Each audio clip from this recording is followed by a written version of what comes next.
Welcome back, everyone, to another edition of Rhodium Radio, or is it Rhodium Radio?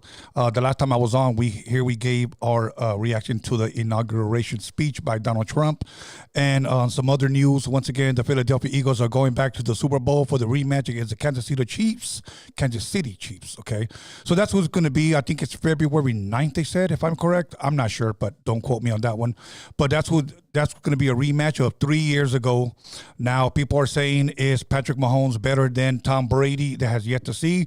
He's still got to win, but it'll be the first team in history, if they win, that this is a three-peat of 3 Super Bowls in a row. So tonight, I want to say it's very special to me because this individual was in my presence for maybe close to a year, if not maybe a little bit under. I'm not quite sure, but we're going to get into that. And at one point, we got very, very, very close that I was always buying this guy gifts. I'd go to Swami, see some CDs, pick it up for D. D, I got some tickets. Here you go. So without further ado, I want to welcome somebody that I have been wanting back for a long time, and I'm glad we talked, and I'm glad he's here. So this is none other than Mr. D. How you doing? What's up with it, y'all? Right here live in effect. Yes, And absolutely, man. Thank you once again, Tony, for having me. It's a great pleasure to be here. You know what, man? I wanted to ask you, how long has it been since the last time you were here? Maybe 2 years? About 2 years. About 2 years, yeah. I know throughout time we've talked, you know, and we've said, hey, what's up? Hey, text me. Hey, call me. And I think maybe last year we might have talked maybe 2-3 times. Yeah. Yeah. And I was trying to get you over here for my birthday. I think it was last March. Yeah. And he tells me, yeah, I'll get back to you. Never got back to me. And in my defense, bro, it was actually when I was applying for a new job, so I got caught up in that mix like a motherfucker, bro. Really? Yeah, bro. It was all right though, you know. It was cool, but it was just, you know, I just had too much on my mind, bro. But right now I'm thinking a little bit more clear, you know, like right. Cybertron, you know. Yeah. I remember when I first met you, you know, you had no facial hair, and now you got whiskers. Okay. Hey, it's like my brother says, you know, I got some snatch, you know? Right, there you go. There you go. You know what, Nora, can you bring up like pic number 1? I want to bring up his picture of when he first was here for his first show. Let's see. There it is right there. Look at him. Look at that little boy. Let me see some ID. Okay? That was episode 141. Okay? Damn, man. That was a long time ago. Yeah, that shit was. But you know what? I do want to say something. I do want to give the people a little bit of history. Let me see. I'm trying to bring up that exact date. I believe that was March 8th, 2021. March 8th, 2021. Now, I do want to give a little bit of history because when I reached out to you, you said that you would do the interview. And I said, okay, you know, come on through. Mm-hmm. Now, this might be old news to you, but it might be news to others. When my son was actually the first one who shot me your video, you were wearing the Ben Davis and the Dallas Cowboys jersey. Oh, yeah. Remember that one? Yeah, of course. And I saw it. I'm not going to lie to you. I said, damn Chicano rap. Yeah. Okay. I said, he's probably going to orderle, mija, que hubo, que onda. He's going to kill me to death with that. Yeah. So I didn't listen. Mm. Other people started sending it to me that same week. Mm. Okay. Mm. And I was like, let me listen. And I said, wow, I think this guy's a diamond in the rough. I reached out to you. You came in. And the moment that I saw you, do you remember what I told you? I said, we met before. Yes. That's exactly what I said. I said, for some reason, I feel that we met before. And you were like, yeah, I feel the same thing. And it was like that. We clicked right away. And we eventually we started talking a little bit more. We started talking about music. Right. This guy used to pull up to my house. I think he was 20 years old. He wasn't even 21 yet. Bumping Planet Rock, It's Like That, Houdini, I Need a Freak. And I'm thinking to myself, what the hell does this guy know about our music? Because I'm the old guy, okay? But that's what tripped me out. You know, like I met others that have come here that are old souls. Yeah. You know, and this guy was an old soul. Like he could literally keep up with me when it came to music. And he was actually the first artist that said, man, when my album drops, I'm going to be up on stage popping. And you sent me a video of you popping, and I still have it, but I'm not going to play it. But I'll show your buddy. Oh, yeah, no, show him. What are the pictures that we have up there? Do we have one more? Let me see. Oh, there it is. That was our first picture right there. Yeah, but that was hilarious, bro. And then we were like on a mission from there. We started talking music. And I remember we were like literally like guys like talk like every day because I really wanted to pick this guy's brain, you know. Now, the first thing that haters will always say, "Oh, he's trying to sound like Tupac. He's trying to sound like this." So here's my thing: was there some hints of Tupac in your delivery? Yes, but that's not what I saw. I saw a diamond in the rough, like I said, and I said, because I believe in artist development, that sometimes it takes an artist like yourself not only to develop his voice, but to also not only find but perfect your style. Right. Right.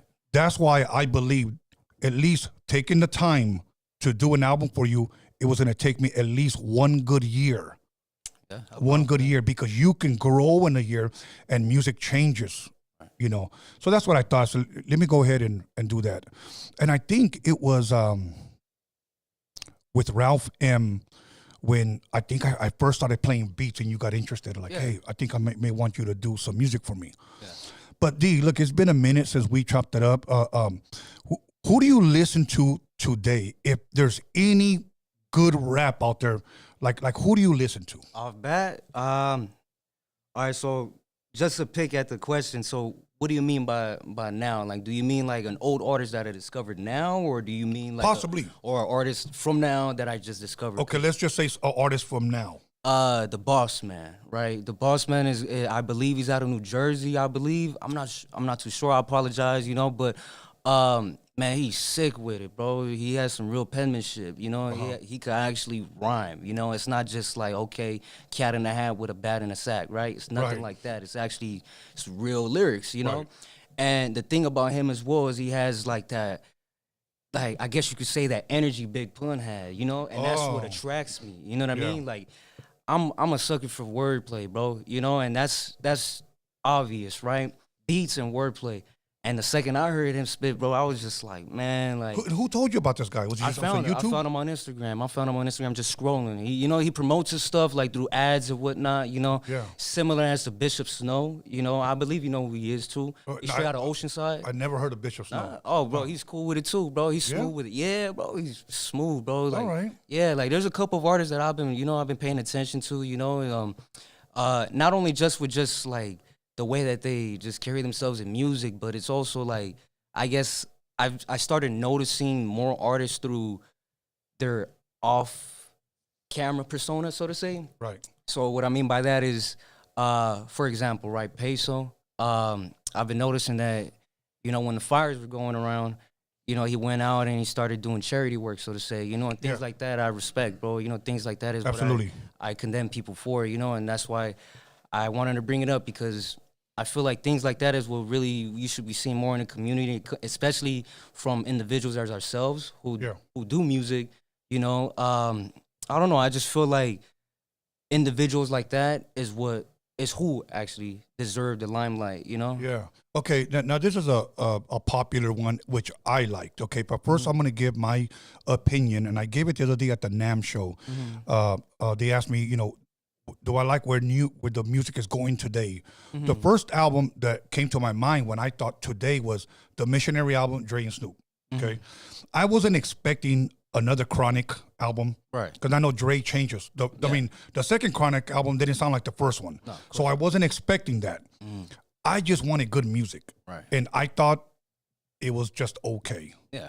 Now, but keep in mind, when I think of Dre, I think of the ultimate. You perfectionist and everything. Perfect. Like this is going to be another instant classic. And I think sometimes we overhype ourselves with something like that when the album's probably good, but we're already thinking on a scale of 1 to 10, 10 being amazing. Yeah. You know? Just expectations are just set too high. Oh, way too high. Yeah. Now, somebody told me, well, you're just old.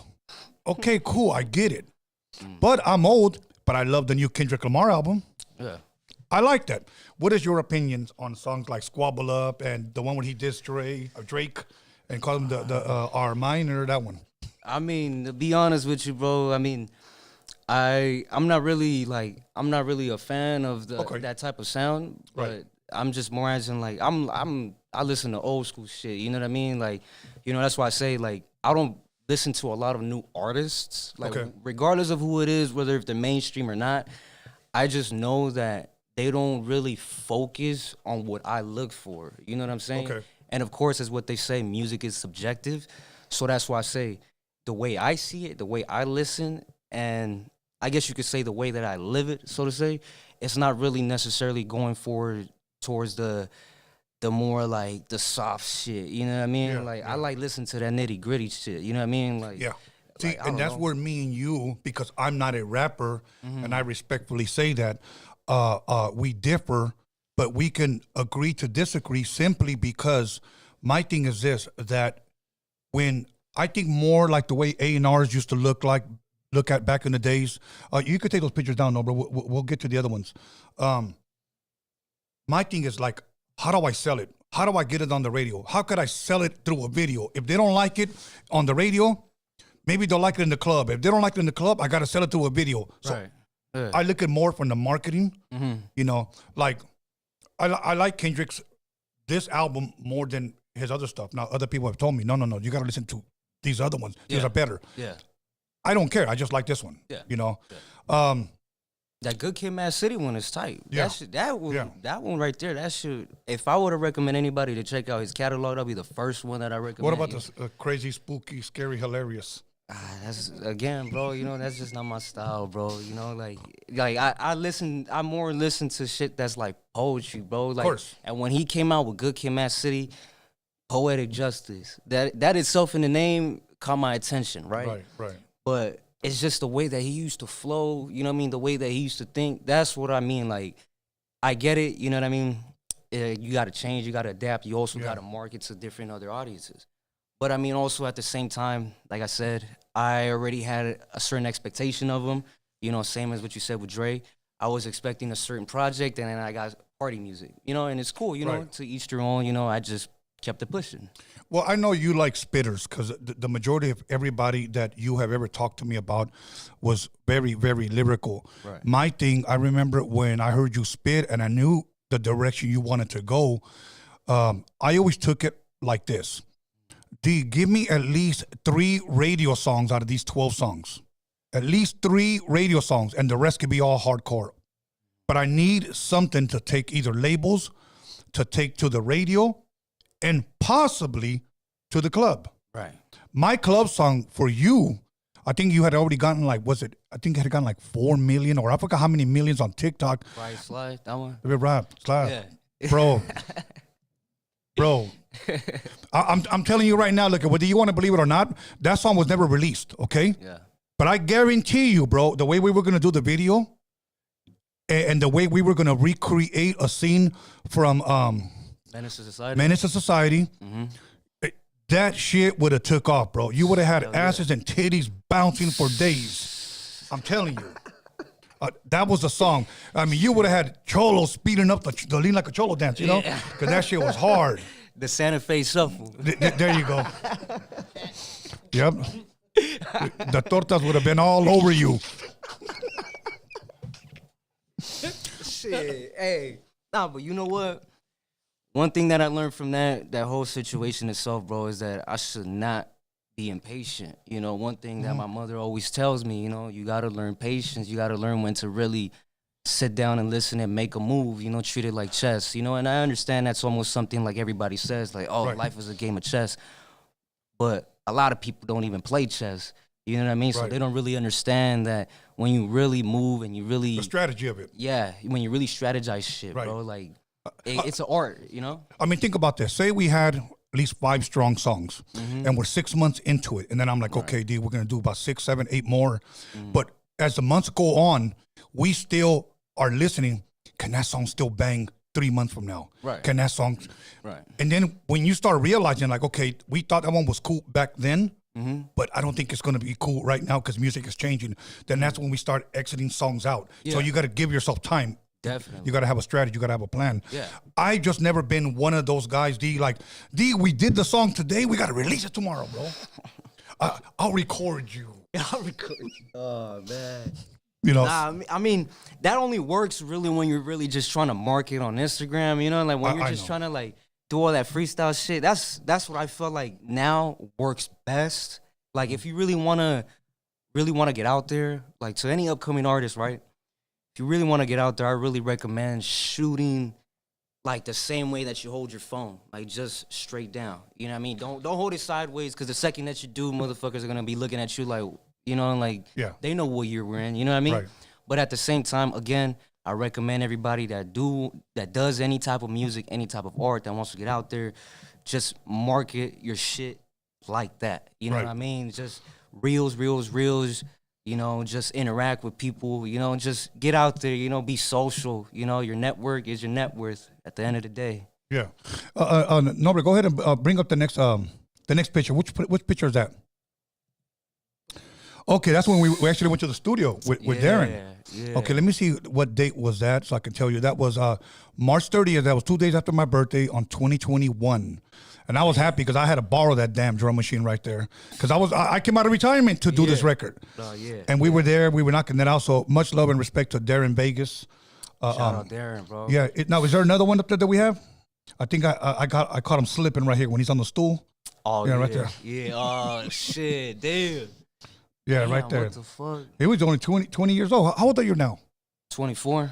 24? Yeah. Okay. You still talk the same, bro. You still sound knowledgeable when it comes to music. Oh, man, that's something that'll never leave my life, bro. Yeah, I mean, every day, all day. I mean, I just want to let people know that when I met you, this is the way you conducted yourself. So I was like, who is this kid? Let me see your ID. He asked me to buy him a popsicle. He didn't want a beer. Okay, so that was Darren's. Okay, let's go to the next one. Let's shoot down memory lane. Let's see. Okay, oh, you know what? That was a good one because we hadn't finished the songs yet. Some were done, but that's when we got invited to go to Dr. Green Thumbs, remember? Yeah. Now, you didn't smoke that day, huh? No. I actually wanted to, you know, as you said, conduct myself properly. You know, I'm on a huge platform, bro. Like, I can't fuck up. You know what I mean? Yeah. Like, no matter what, any podcast that I go on, bro, I really want to make sure I go on with a clear mind, you know? Right. And for me to be sitting across Be Real, bro, as I said, you know? Yeah. It was an awesome feeling, you know what I mean? Yeah. Especially when Tyrone Woodley came through, bro. He started belling through. I was like, what? Like, that shit was crazy. Yeah, You know? yeah. Like, I was just right there just chopping it up, and now we got a famous motherfucker pulling through again. Yeah. Like, damn, that shit was tight. Yeah, that was dope, bro. That was dope. So much love and respect to Be Real and the Dr. Green Thumb team out there for having us there. Yeah. But I remember he had asked you, you know, who are some of your favorite artists? And I remember you mentioned Pun, you mentioned Pac, and you mentioned, and he was like, yeah, those are all spitters right there. I was glad that you got to go and have that experience because when you meet people like Be Real that have been around the world many times, that have sold millions of records and that have a star on the Hollywood Walk of Fame, since I'm not a rapper, you vibing with people like that, he could only give you something that I can't. And it's from a rapper to a rapper. You know, I can't do that because I'm a producer. You know, I can only just point you the way and introduce you to people. And I'm like, these are the guys that when you see the way they conduct themselves, the way they spit when they're in the mic room, it's going to make you elevate your game. They're like, okay, these guys are fucking professionals. And I'm over here rapping at the swap meet.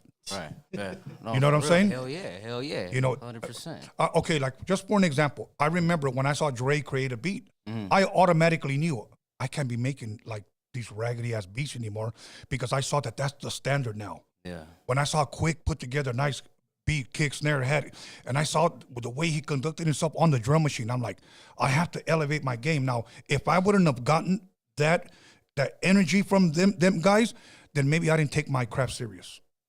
You know, but those are the people that are going to have to give you that. I can't do it. I can only just point you the way and say, you know what? You're going to have to sit in a couple of sessions with those guys, even if you're just a fly on the wall and see how they write. Right. So we did that. Okay, that was the Dr. Green Thumb. Does it have let me see the date on here? We were supposed to go on September 20th, 2021.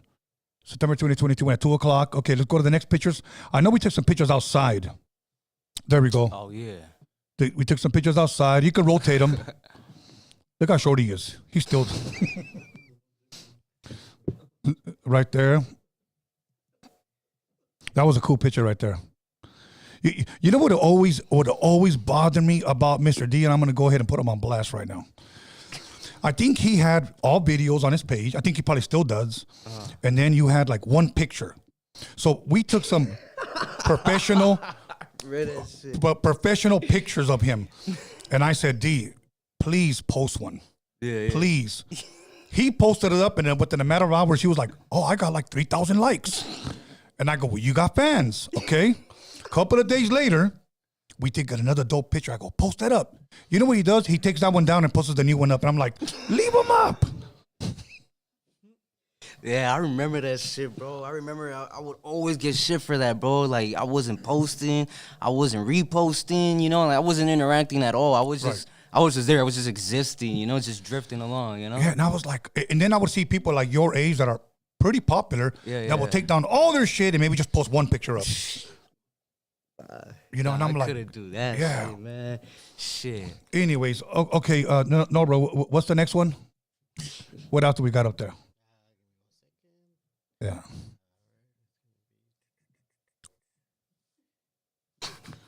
Anytime, Norbert. It's a coming. Okay, there we go.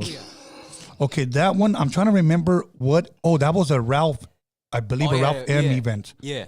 That's when I started playing beats, and I said, I want you to come meet him, Ralph M. Much love and respect to Ralph M. from the KD Mix Masters. And we took that picture. We took a picture like that outside because I wanted you to hear some of our beats. And I think soon after that, I believe that's when kind of like we had a little meeting, like, let's go ahead and let's get an album rolling. Right. Okay, let's go to the next one. Let me see, what else do we have up there? Oh, the Spice one. That shit was fly, bro. See, that was June 24th, 2021. And once again, the reason why I kept inviting you to these was because this is a guy that has already been successful. So I wanted you to see the way he conducted himself. And, you know, and if there was anything that he can give you that I couldn't give you, like some knowledge and wisdom when it comes to this game, then he's just passing that along. Yeah. And I believe that that is a part of people like me that just want to pass things down to people that appreciate it, that are going to appreciate it, not just to anyone. Because I truly do believe that there's a lot of knowledge that I have, and I have a lot of, if you will, I know a lot of people that can do a lot for me, but I'm just not going to give that just to anyone, bro. Because some people, they have to want it. I can't be begging people for opportunities. Right. They're going to have to want it. Right. So, but that was a dope one with Spice one. Let me see, what other one did we have up there? Oh, that was when Dining with the Wizard. Yeah. When we ate and got drunk. What did you guys eat?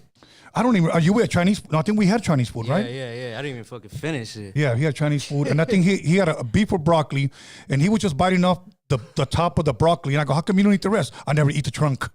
That's what he called it. You're just fucking giving them ammo, bro. Oh, I'm sorry about that.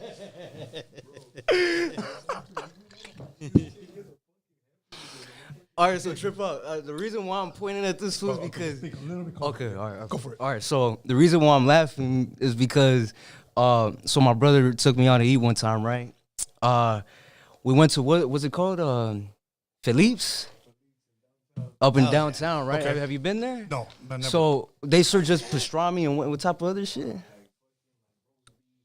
Okay. Yeah. So it's pretty much shit that I don't eat. You know what I mean? Like, and I didn't know that. I thought they were gonna have like pizza and shit like that. You know, because I eat like a fucking kid. You know what I mean? So we go in, and then out of nowhere, my brother starts getting his food. You know, and he starts, you know, just telling me, you know, just do your thing. You know, okay, cool. I start checking out the menu. I start noticing that there was nothing that I like. Right, and then I see this one little section, and it says grilled cheese. Right. Oh, okay. So then I ask her for some grilled cheese, and then my brother comes up. He's like, what the fuck? What the hell are you getting? You know? Yeah, I brought you to a nice spot. Yeah, he starts fucking clowning me in front of the cashier, huh? Fucking, like, she was like, oh, no seas malo, and it just starts busting up even more, dog. Like, that shit was fucking wicked. But, you know, that's what I mean, you know what I mean? Right. If it ain't like something like pupusas or like, you know what I mean, quesadillas, shit like that, you know what I mean?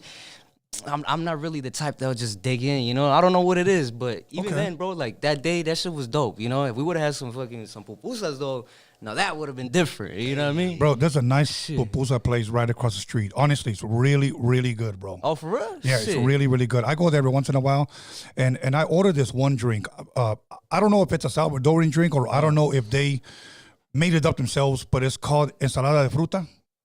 Oh, it's a drink. Okay.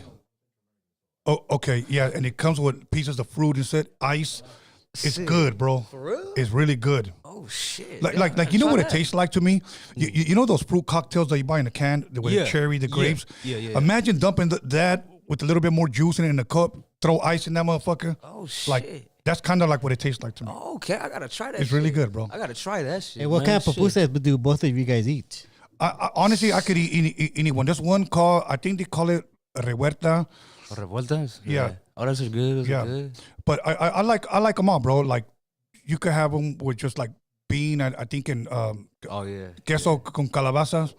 Yeah, Yeah. Oh, that's just tight. That's tight. they're really good, but they got them all over there. Bro, you should try the ones out in East LA, bro. They're good too? Fuck yeah. Those are Okay. fucking fire, bro. I'm gonna have to try them out. I like pupusas. Shit. What about human one? pupusa? Oh, wait a minute. Hey, say this much. A couple days ago, shit, I was grubbing out. You know. All right. There you go. Tony, you never been to Philippe's? I never heard of it. Really? Yes. Wow. Okay. Okay, let's go to the next Me picture. and Marvelous are gonna have to take you there. All right, that'll work. You guys, as long as you guys treat, food always tastes better when somebody else pays. Hey. Okay. Oh, this one. Oh, yeah. This was the release of your video. Oh yeah. That day, because I remember Genesis was here and Bella the rapper. Yeah. Yeah, Bella the rapper. So Damn, that's been a long time. that ago. was a long time. Okay, let me see when that was. Okay, that was July 7th, 2021.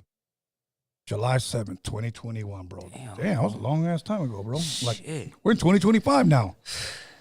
Just Okay, crazy, bro. Yeah. Okay, let's go to the next one. Which one do we have next? Oh, Spliff D. Spliff. Oh shit. That one was hilarious, bro. That one was. Nah, that shit was tight, bro. Damn, bro. I met some solid motherfuckers, bro. Keep it buck, bro. Yeah. Like some solid people, bro, on the real, man. That's crazy. That was April 20th, 2021. So some of the dates are not in order, but it was all 2021. yeah. Yeah, that one Spliff. I know he's originally from Houston, he tells me, but I know he lives in Florida now, I believe. Oh no But shit. he has the most hilarious reactions to like videos. To me, he's a comic by nature, bro. Like that's just his personality. Shit. It's hilarious, Cool though. peoples, bro. Cool people. You know, so far from the ones you came to, Mm-hmm. if you couldn't recall, who were one of the ones that stood out to you? One of the interviews. Spice One and Julio G. Off bat. Really? Off bat. Okay, let's see who's the next one. Norbies. Let's see. Okay, that was Okay. when you came, I believe. She did, I believe, a Calls with the Wizards. And let me see when that one was. I know it was probably the same year. It had to be, because that was when at the same time I was growing out my hair.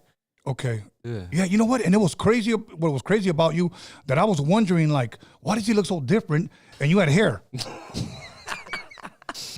I was like, why does he look so different? He looked like Eddie Munster right there. Oh no, hell no. Oh, he just gave you more ammo. What the fuck? August 9th, 2021. There you go. There you go. And then one day he would come with no mustache, with his hair cut off, and I'm like, okay, you're back to looking like a little kid again. What's going on here, pal? Yeah, that was me. Crazy. Yeah, bro. So, yeah, that was 2021, August 9th. Okay, let's go to the next one. Julio G. Okay, let's see the date on that one. Julio G. Okay, yeah, that was October 3rd, 2021. Damn. He was here one more other time when we did Smoking with the Wizard. Right. But yeah, That shit was dope, bro. Shit, that shit was literally meeting someone straight from my childhood, bro. Like, Yeah. I swear, if it wasn't for that video game he busted out in, bro, I swear to God, I always hear him, bro. Like, just like, when I was like, what, like 10, 11 years old, bro? Right, speak closer, Oh, so they shit, can my hear you. fault. I was fucking, I was on a video game, San Andreas, right? He came out as a radio host, and that's why I say I would always hear him as a kid, bro. Like, just playing that straight G-funk shit, you know? And that's why when I met him, I'm like, what? Like, it was dope, you know what I mean? That shit Okay. was really dope. It's like if I were to meet Egyptian Lover, you know what I mean? Like, people like that, the Glove, you know, that name Cybertron I said earlier, you know what I mean? Yeah. Like, just anybody from that nature, from that just has memories or just knowledge of education, just straight up hip hop, bro. Right. That shit itself, that's really groundbreaking for me, bro. Yeah, no, I was happy that Julio came through because that's somebody that has a lot of history. Hell yeah. And rarely ever speaks on it. So I was like, you know what? I want to bring him here because I met Julio in the, I want to say mid 80s, and he was helping out a guy named Eric that I believe he was from Downey. Julio is originally from Linwood, and I believe he still lives there. And one day I was playing a mixtape from Joe Cooley. He was my friend at the time. He had made me a mixtape. So I'm over here bumping, cutting and scratching. Yeah, yeah. He walks into my mom's stand and he says, "Who made that tape right there?" And I said, "Oh, my boy Joe. Can you make me a copy?" And I was like, $10. Gave me $10. I gave it to him. Then he told me, he goes, "Yeah, I'm going to be DJing at some spot over here. I believe, I want to say Downey or Southgate because they're both side by side." Yeah. So yeah. I went there and I saw him spin. I thought he was really good. And then he got connected with Tony G. Much love and respect to Tony. And he went on to become a KD mix master. And I told him when he was here, I told, "Bro, I was jealous of you, bro.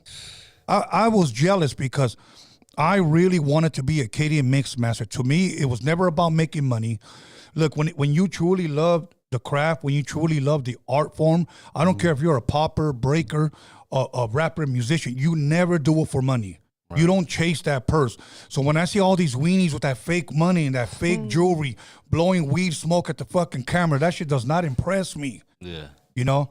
Me, I remember I was a Dr. Dre fan and I didn't even know that he was broke. He had just left the Wrecking Crew. But you know what? I didn't care because I loved his talent, bro. Right, exactly.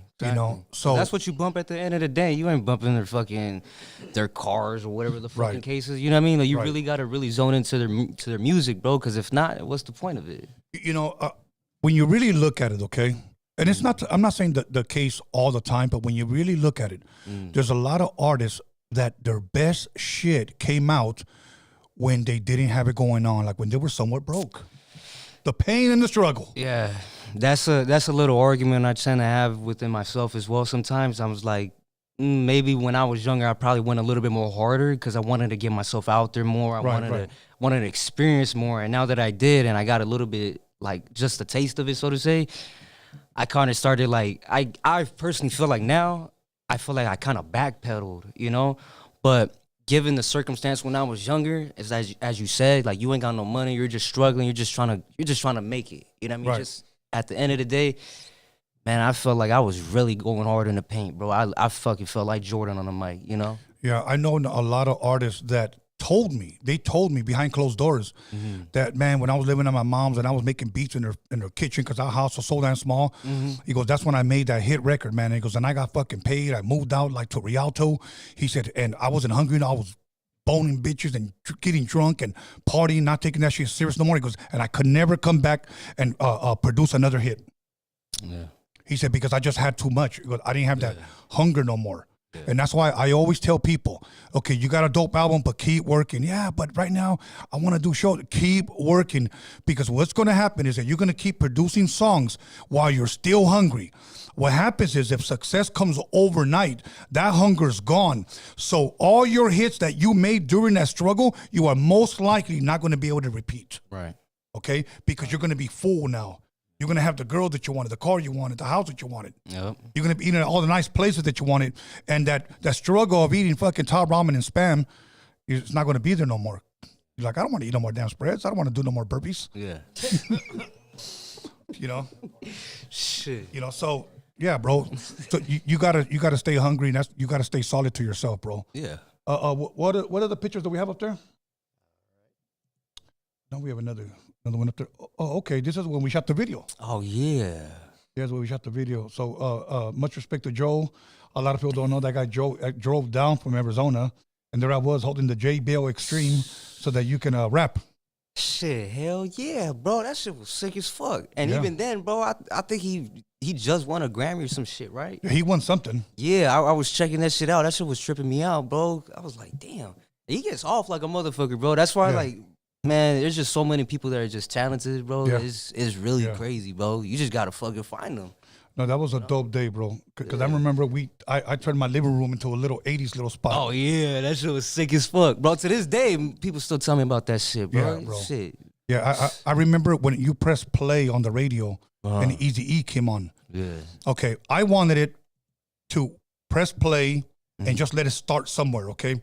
He said, no, let us press play at the beginning of the Easy E song. So you don't do that, bro. He said, because sometimes when you listen to a cassette and you want to leave, you just press stop and you leave. Yeah. So. Okay. When his song starts, we started at the very beginning because his is a song that we're featuring. But him not being a producer or a rapper, he didn't know that. You know, so I had to tell him because when he first gave me the rough draft, I told him, change that shit, bro. Yeah.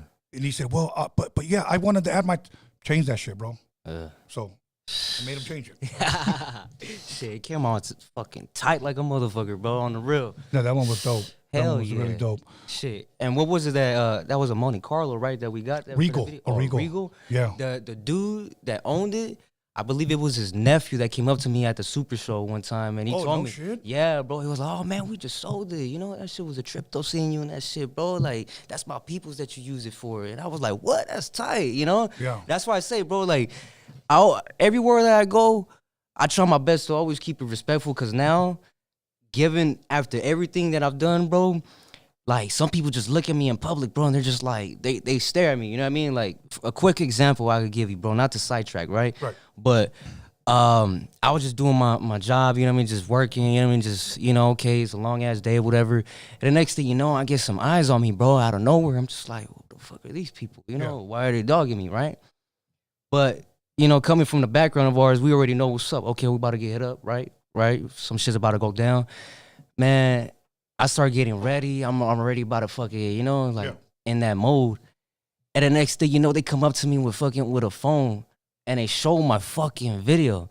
You know what I mean? shit. They're just like, hey, is this you?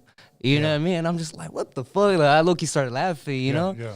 But they were just like, yeah, man, I see your shit all the time. You know what I mean? I used to bump your shit all the time too, you know? Like, you go hard, bro. You know, like, keep doing that Pac shit or whatever, you know? Right. But this was back in Mid-City, bro. This was, like, right there, like, literally by Koreatown and all that shit, you know? Right. So, again, I was just surprised that people from all kinds of jurisdictions are just paying attention to just talent, bro, you know? And, again, to anybody that's an upcoming artist, bro, keep doing your shit, because you don't know who the fuck you're going to be impressing, and let alone who's going to be bumping your shit. Because, again, when we were talking about Julio G, another thing I wanted to bring up was the fact that on an episode that you had him on, he was speaking about Booyah Tribe. Yeah. Right?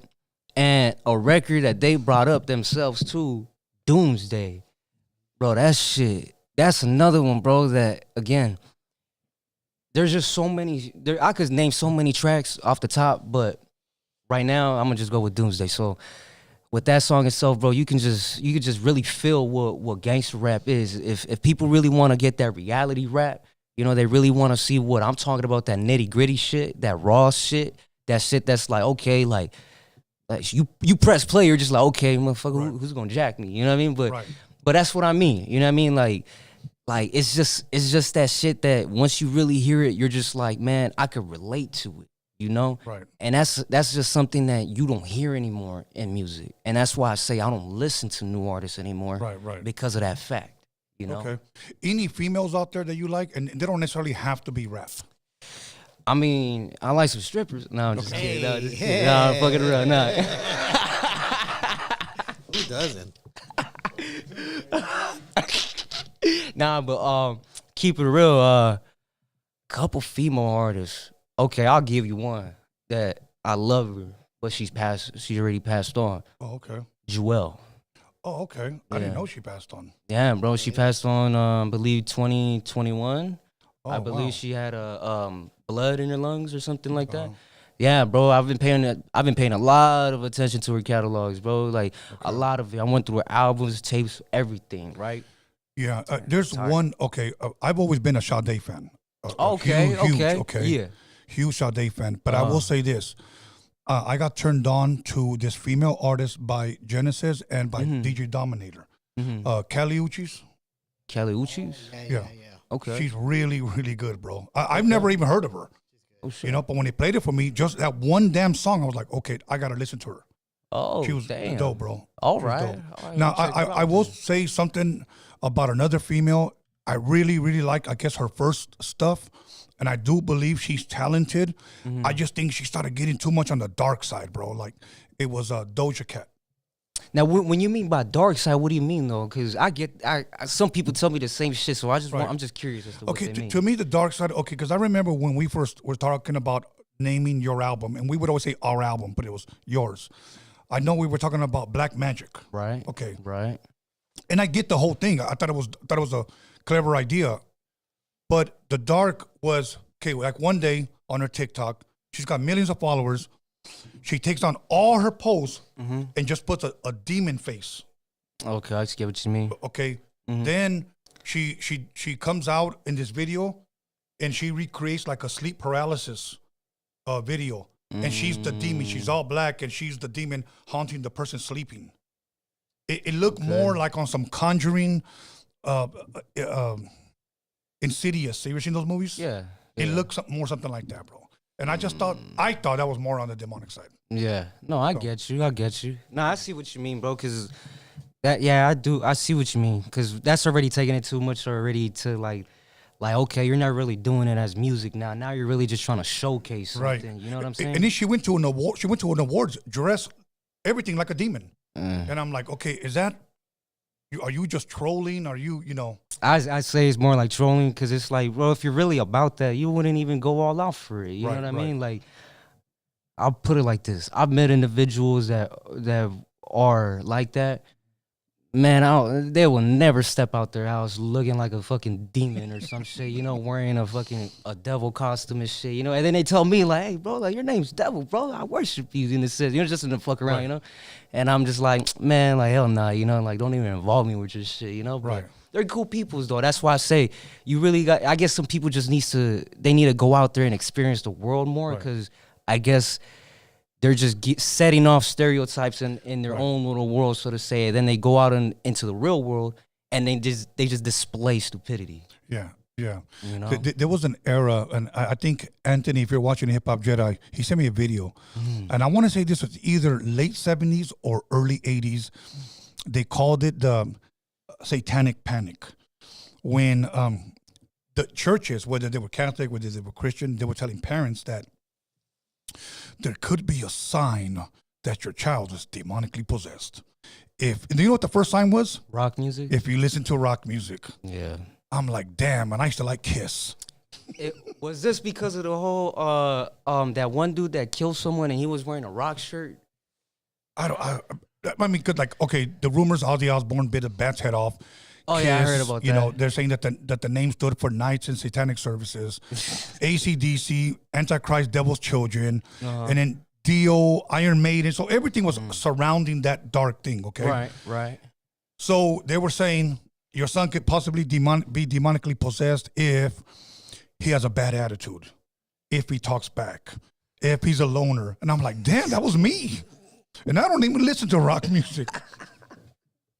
Oh, for real, bro. They're literally just describing me too, bro. Because it's like, what the fuck? Yeah, man, Star Wars toys. Throw them away. They're the devil. Yeah, nah. Hell nah, bro. Like, I'm keeping Chewy. Man, I'm keeping Chewy.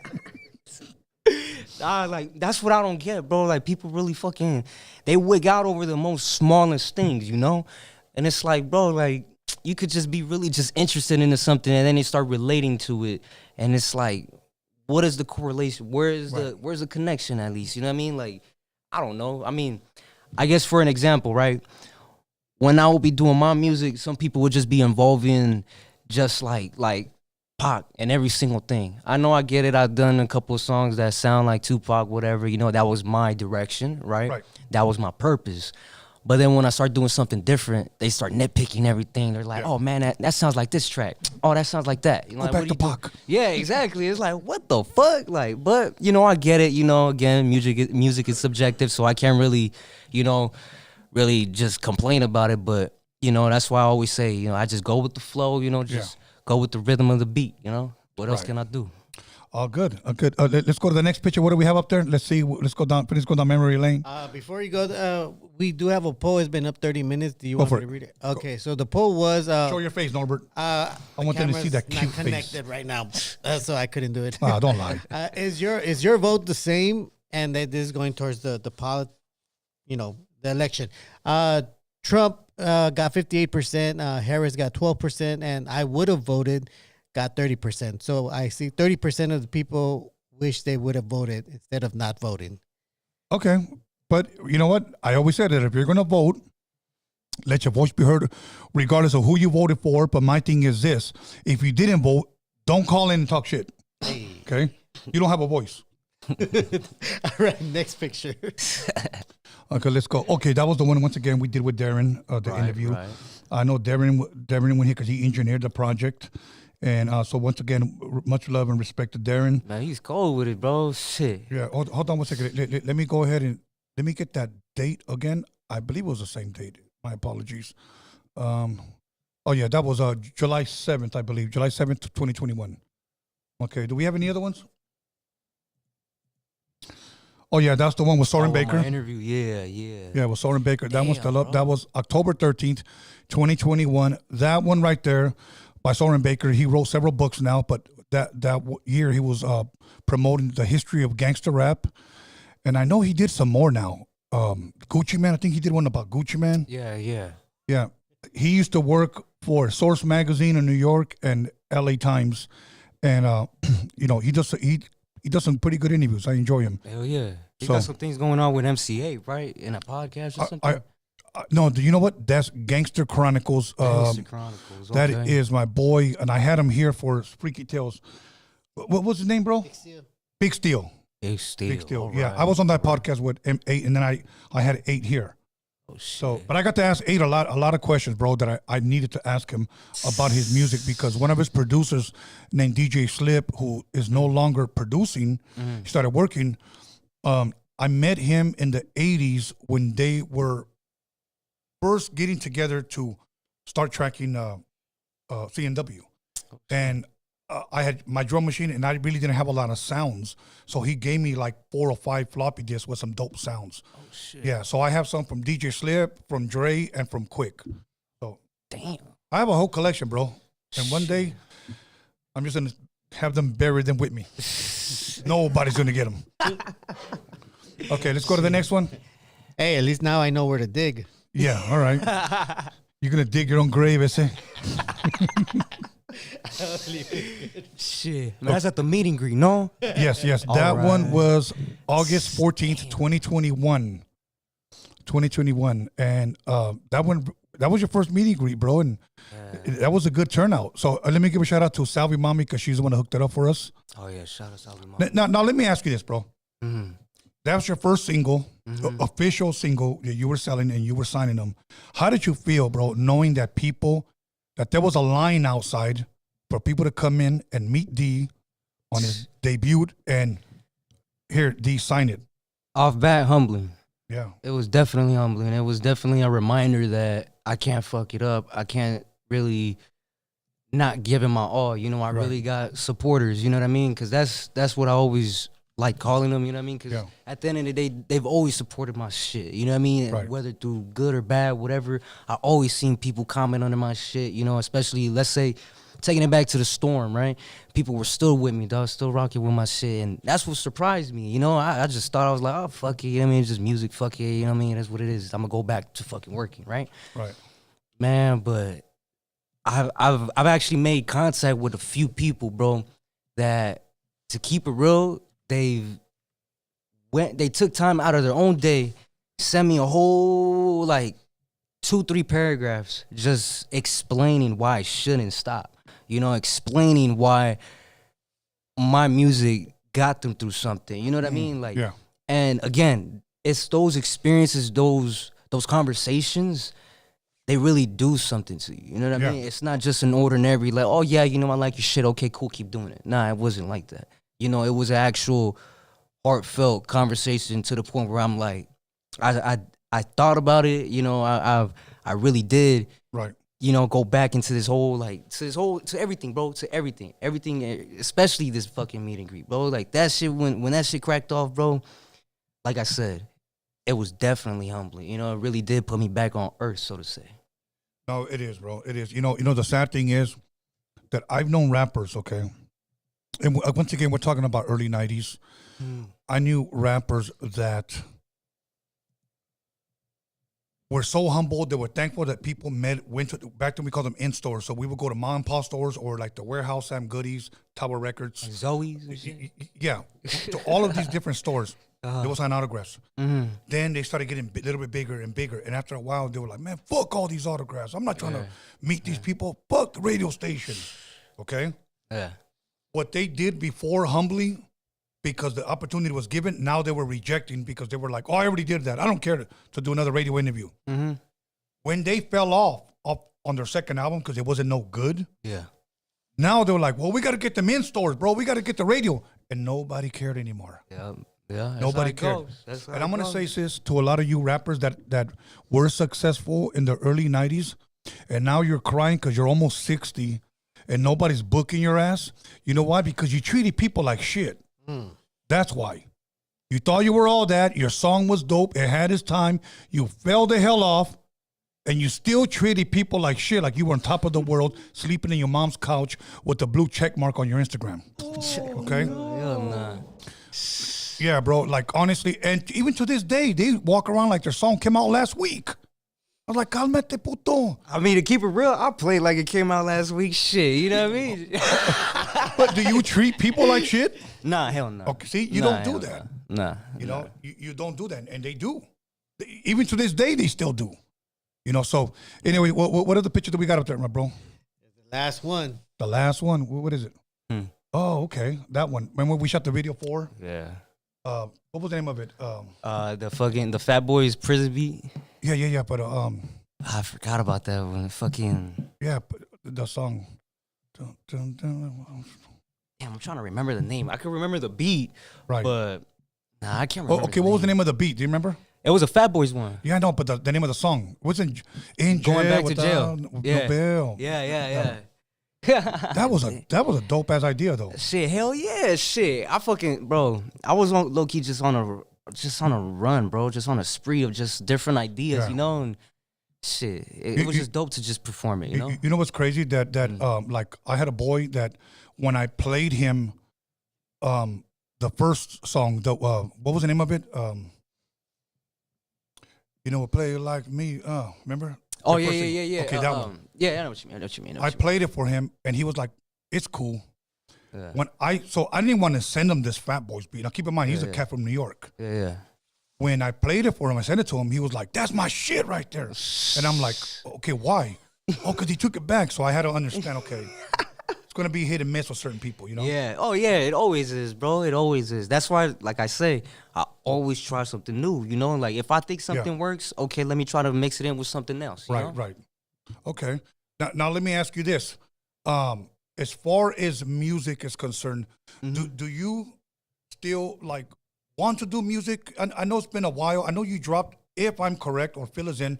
I know you dropped a record not too long ago, or was it last year? When did you drop it? No, so I've been dropping, I want to say like every other month, you know, Okay. it's not really, to keep it real, I don't have a plan with what I'm doing. You know, I'm just dropping music, just keeping everybody just, okay, he's making music, he's doing this shit. You know, he's staying out of trouble. That's all I'm really doing. You know, again, Okay. I don't have a plan with this shit. Do I still want to make music? Yes. Okay. Do I see myself doing the most for it? No. You know, and the reason why I say no for it is because, well, I love what I'm doing now. I love the time that I'm spending with my family and friends. I love doing my job. You know, I like doing shit that I feel like I'm contributing to society, opposed to what I was doing prior to this, which was just chilling, writing music, you know, thinking that I was on top of the world. At least so I thought. So that's why I say I like being responsible with my shit, and I also like learning new different things, you know? So again, taking it back to when I was barely coming off of like this whole cloud that I was on, right? Yeah. I learned how to do plumbing. You know what I mean? I started picking up trades. You know, I started doing different things, started traveling, you know, started just being more of a people person. Yeah. You know what I mean? So then again, that's why I say I want to keep doing music because everybody that I ran into, everybody that I introduced myself to, that I started saying, okay, I did this and that when I was a youngster.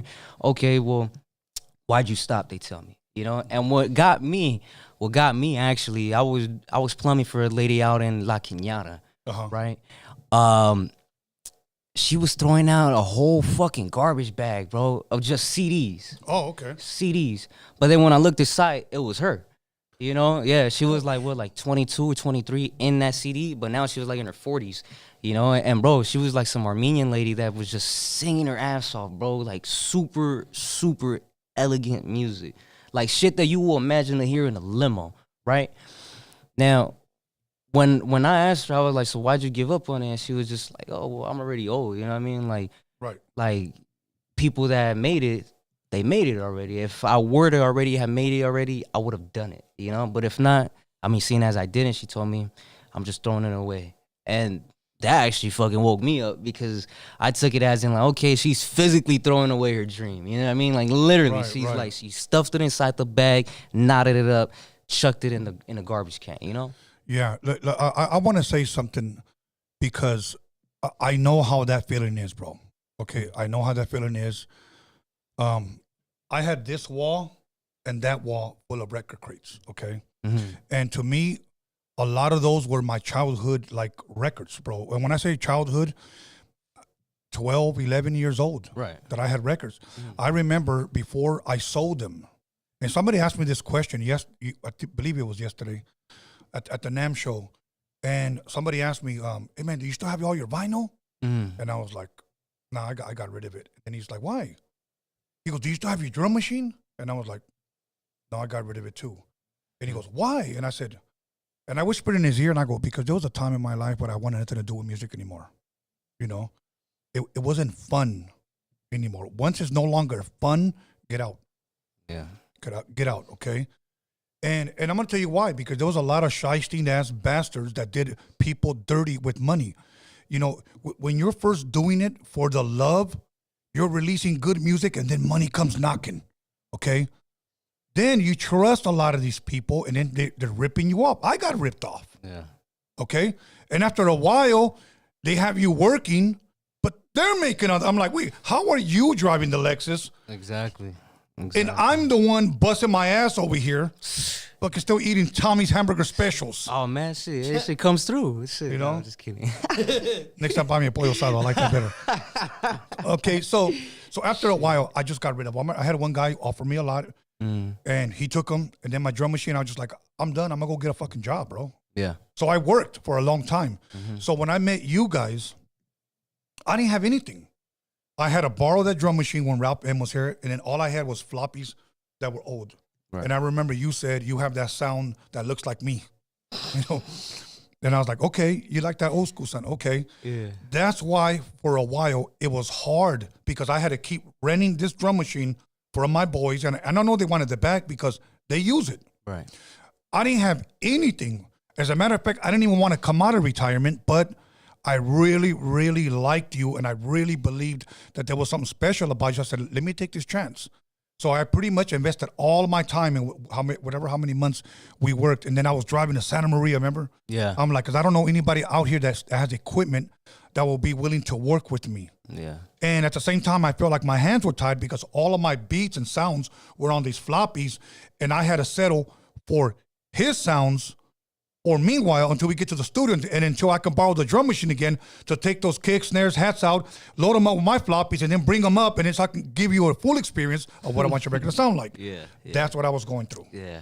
I remember that. I remember too. You were sending me a couple of clips of how his stuff sounded. Right. You know what I mean? But you were like, nah, you know, it ain't gonna sound like that. Right. And that's the hard part for me Yeah. to relate that to you Yeah. because when I do a beat, bro, I already hear it done. Yeah. You know, like when your video, I already knew how it was going to come out before we ever filmed it. I already knew where we got to go rent, you know, fucking The go- furniture and the whatnot. furniture, the iron, whatever. Yeah. Yeah. You know, all of that shit is a part of it, and it's all a part of the struggle. And then when it finally comes out, we see the fruit of it. Right. You know, but like I said, man, you know, one place that I really wanted to go with you, and I was hoping that we could have made it happen. I always wanted to take it to New York, and I said, we're going to fly into Philly. I'm going to take it to the Rocky Steps, okay? And we're going to go eat breakfast right around the corner from there. Then we're going to catch a train all the way to Madison Square Garden. My boy Toro's going to pick us up. We're going to do an interview at This Is 50 podcast, and then we're going to go catch the train to Harlem, and we're going to go chill over there. Damn. You know, I wanted to take you, and I don't say this like disrespectfully to Big L, the rapper, but where he lived and where he got killed, bro. You know, because he was a spitter. Yup. You know, Hell yeah. Hell yeah. yeah, man. But I wanted to give you the full New York experience, bro. Man, that shit would have been badass, bro. Hell yeah, hell yeah. Now let me ask you this: as far as music, like, what or who has your song playlist changed since the last time I saw you? Like, what is Mr. D bumping his car? Shit. I mean, now I'm gonna burn out my shit. Let me see. Okay, so I mean, I guess now, bro. I just bump a lot more '80s electro shit. You know what I mean? Okay. Like just like freestyle and all that shit. You know. I guess what really changed though. I guess it changes every day. You know, every day I have a different mood. So you know, I just kind of just go through different artists, just you know, like their catalog, whatever. I'll either pick I'll probably be riding out through some Eazy-E or just switch it up to some Booyah. Let me see. You heard of Young Soldiers? No. They're from Inglewood. You know, or Inglewood and Watts. Got Young Soldiers, or otherwise known as the Relatives. Big Y, rest in peace. See who else? OG Suicide. From Compton, you know, like different artists like that. You know, I like to listen to a lot of underground shit. Okay. You know, I mean, I don't know, nothing really has changed music wise. You know, if anything, I got more of a bigger arsenal. You know, you know, like, you know what songs like really get me emotional, bro? Like, because it reminds me once again of my childhood, and my childhood involved my brother Mario, rest in peace, who passed away mid last year, and like the other day. Okay, well, I went to the NAMM, which is a convention. For those of you guys that do not know what the NAMM is, you spell it N-A-M-M. And it's pretty much where all the drum companies, guitar companies in the world, they come, people that have turntables, that sell needles, that have headphones, microphone stands. It's an entire convention just with all of that. damn. So I used to go every year pre-COVID. This year I was only able to get one pass because now they sell them, the tickets, but they're like $150. Oh shit. But I always got them free. So I went because much love and respect to the Beat Junkies, Melody and Babu and Mr. Chalk and Rhythmatic for inviting me to go. I did a little like a 20-minute interview on Twitch. Yeah. Okay. After a while, all I heard was, you know, like older guys, younger women, older women, you know, middle-aged kids, all scratching. Like, we have 100 times more DJs now. Okay? I got so tired of hearing, I was like, what the fuck?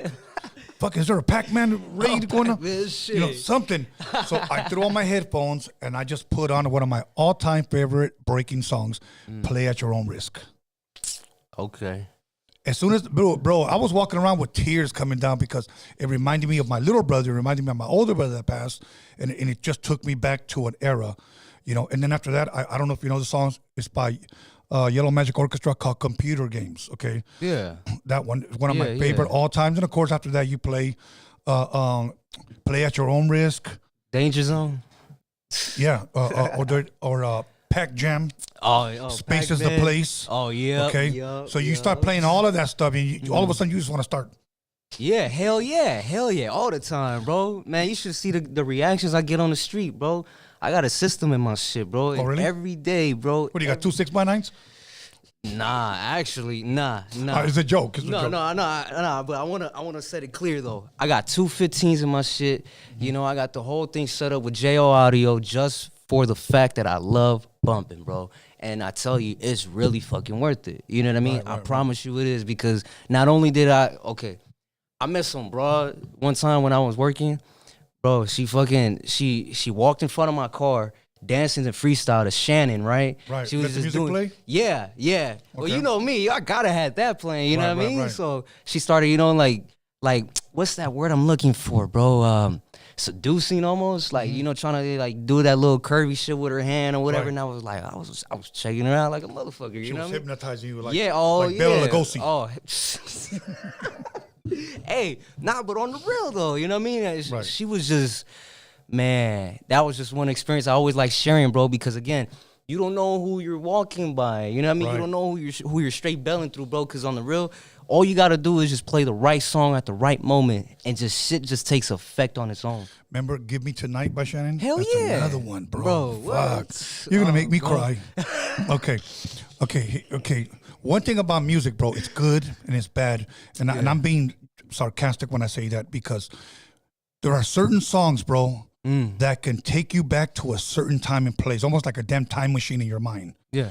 And then, they make you almost forget everything and like it takes you back. Right. And then there's songs, bro, like there's songs that can make you forget everything, and there's songs that can make you remember everything, bro. Yep. Like yesterday again, when I was just playing out, I just went on YouTube and I just started playing all those songs. Mm-hmm. And I told one of the guys, the guy that had me as a guest speaker, I told him next year, if I'm invited back, I want to do a set on the turntables. I'm gonna practice all this year, and I'm gonna do it. And now it ain't a battle, but I'm gonna show motherfuckers what these hands can do. Yeah. Okay. Hell yeah. So Hell yeah. So these hands. That's all I'm gonna say. So No, that's right. When you said that, it reminded me of that one song, the about the boots. knocking boots No, and these boots were made for dancing. by who? That's an old ass song. Sean Cassidy or somebody or what? But when you say your hands, it made me think of a line. These hands were made for scratching. Oh yeah, okay, okay. Norbert's a lyricist now. Okay. Now, are you a Prince fan? Hell yeah. Yeah, Prince, What the Michael fuck? Jackson. Hell yeah. Okay. Hell yeah. What about Bee Gees? Bee Gees.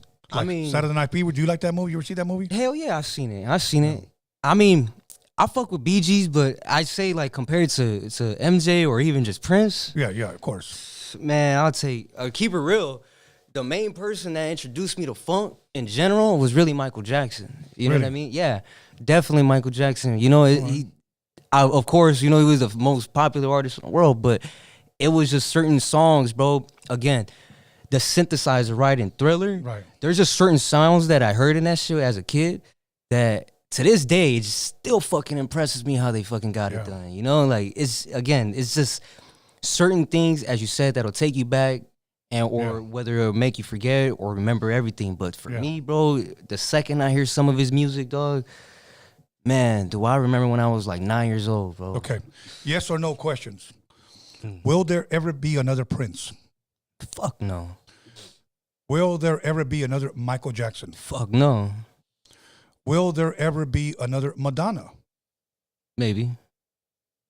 I'll give that one a maybe, but I'll kind of still lean in on no because she just had Krista Glove Taylor told us the Madonna story. Okay, that they were at the place called Radio before it was called Radiotron in the 80s. Ice-T was performing and Madonna was there trying to fuck everybody.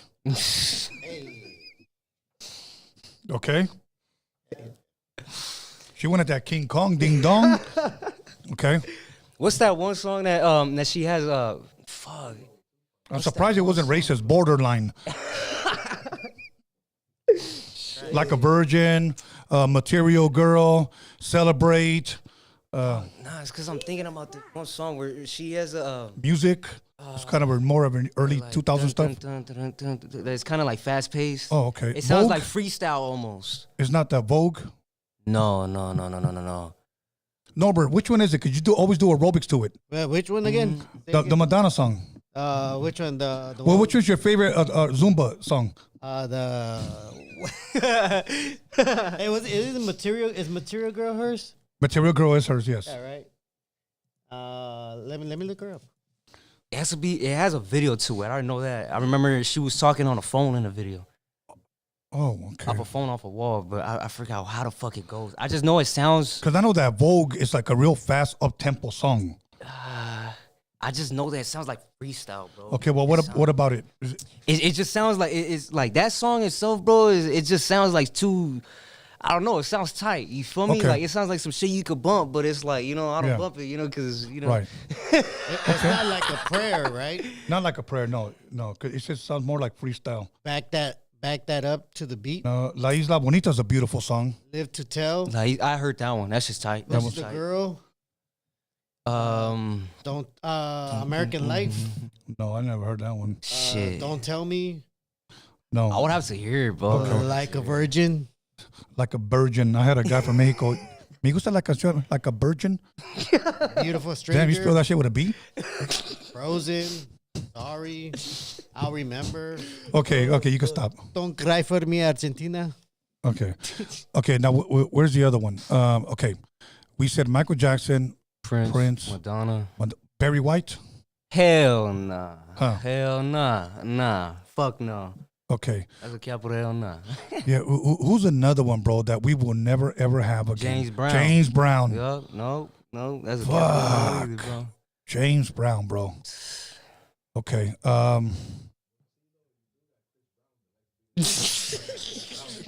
Yeah. Okay. Now let me ask you this: whether you're a fan or not, you've heard of Chris Brown's music, correct? Yeah, of course I have. Okay. There's some rappers out there which I don't agree with them, but they're entitled to their opinion. Mm-hmm. They believe that Chris Brown is our new Michael Jackson, possibly even better. Yeah. Nah, I say Chris Brown's Chris Brown. That's it. You know, that he's his own artist. You know, he sells out his own shows, sells out his own albums. You know, I don't see him doing any Michael Jackson covers or trying to impersonate him. Aside from, of course, the dancing and whatnot, but the dancing just comes from his own soul. So it's like I can't fucking say, you know, compare. Okay, you have to choose only one. Okay? All right. Rihanna, Beyonce. Who's another singing chick out there? Let's just say Rihanna, Beyonce, Whitney Houston. It's going to be a tough one. And Tina Marie. You only have to pick one. Or let's just say, who would you boot first?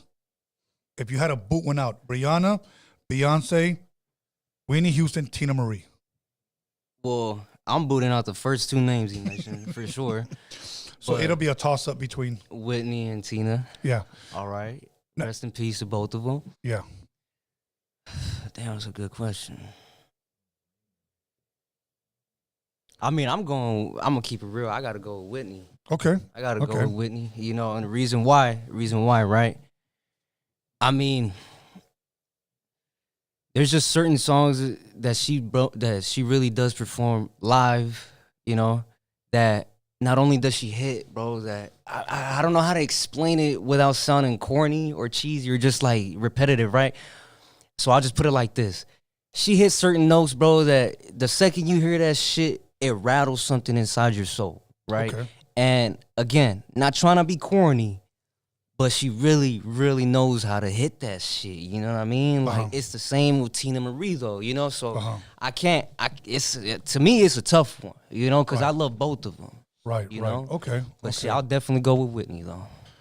Okay. Now here's how I'm gonna answer it. And once again, I have to look at it like an A&R, and I gotta sell records, but I can only pick one. Mm-hmm. Of course, I'm gonna have to go with Whitney, simply because number one, they're both amazing artists. Right. I think talent-wise, as far as playing, that's Tina, because she can play. Whitney's got the amazing voice, but can also be an actress. Right. So I would have to go with the more versatile one that I know I can actually sell. Yeah. You know. Oh, but, hell yeah. But between those two, yeah, bro. It's just crazy how, at least in my opinion, you got Tina Marie that's got more hits than Rihanna and more hits than Beyonce with these fake streaming numbers.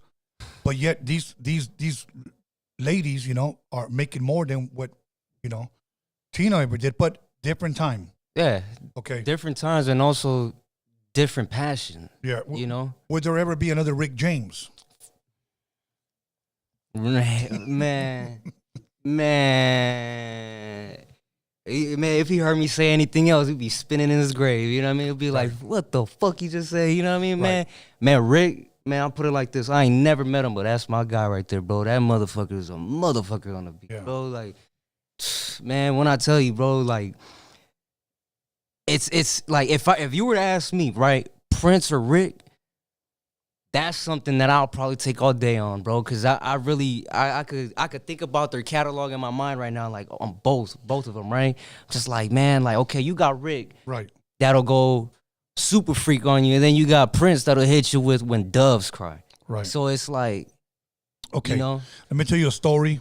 And again, I don't know if this is true, but one person told me in real life, and the rest were just confirmed through social media posts. So again, I don't know if this is true.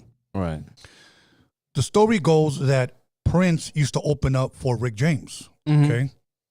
And one day Prince left one of his keyboards there with his sounds that he programmed to make his own sound. Right.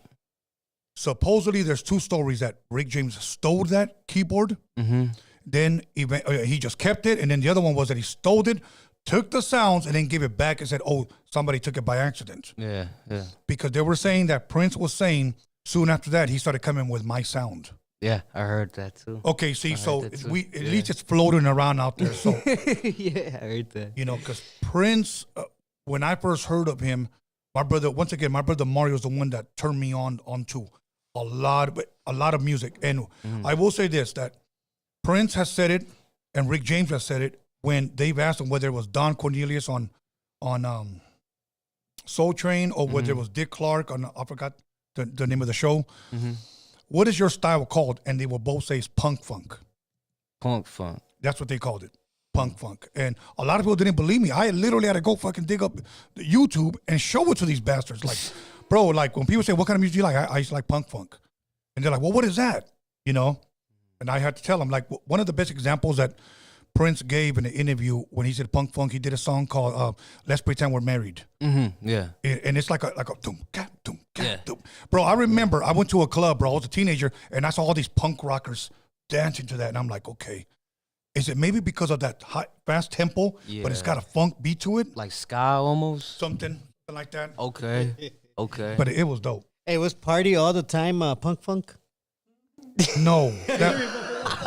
That was butt funk. But bro, look, bro, I don't understand how Party All the Time, produced by Rick James and Eddie Murphy sang it.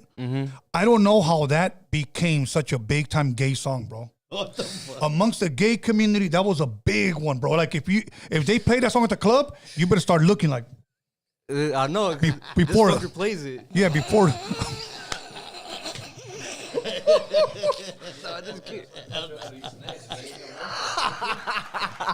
Ooh. Hey, no, it's true. It's true. No, I'm just kidding. Okay. Look. One time, one of my buddies, we were in Long Beach off of PCH, and there used to be a like a big time like porn, like you know when you go buy porn movies or rent porn movies, buy Joy Jail or whatever. Okay. We walked in there, and he wants to rent some movies, and I'm like, bro, like I don't really care to be in here, okay? And it was funny. He's a Mexican guy.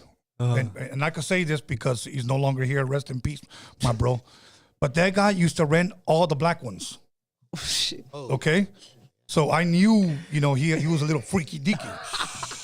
So we go to the register, and the guy has a porn movie playing, and it's two guys doing the 69 position to party all the time. And I look and I go, what the hell? What the fuck? And that dude working the register looks at me and goes, no free show, guys. And I'm like, no. I'm not trying to, okay, I'm out of here. Okay? All right, let's get out of this conversation. Yes. This is Okay. how rumors get started. Yes. Okay. So here's the next song that was turned out to be like a gay song. Do you remember that song? Relax, don't do it. Yeah. That one. Here's another one. Remember? Everybody Wang Chung tonight. That was another. You remember that song, Norbert, right? I know a guy named Drip Cali Elmo that does. Okay. And there's another one. This one I liked. But remember? Pop music. Pop music. That was another one, bro. Which was that one? I'll play for you. I don't want to get demonetized, but I'll play for you, bro. Hey. Yeah, bro. And then, of course, Queen was a big one. Oh, yeah. Another one, Bites My Nuts. That one. Yeah. So.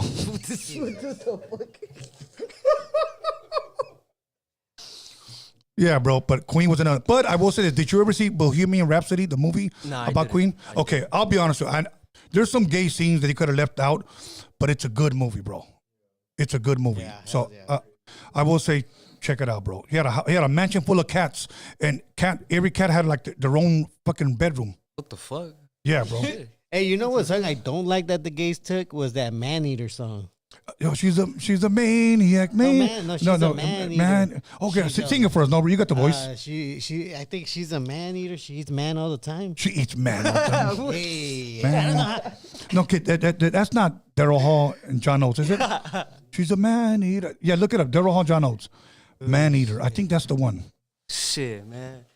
I didn't know them fucking people fucking. Somebody put Bumping Tony like A, expert on gay music. Hey, I was DJing at the time, bro. You're right. It's Daryl Hall and John Oates. Daryl Hall and John Oates, see? I was a D, so whenever a guy came up to me and goes, can you play Relax? And I was like, here we go. Here we go. Okay, let me tell you guys a gay story, true gay story, okay? No. I don't want to say what city because I don't want to disrespect anybody because I got homies that live there. So there was a guy that called me up and told me, this was in the 80s. And he says, hey man, one of the homies just got out, is what he said. So I'm thinking it's like a big time essay party, which it was. Yeah. Backyard, dirt field.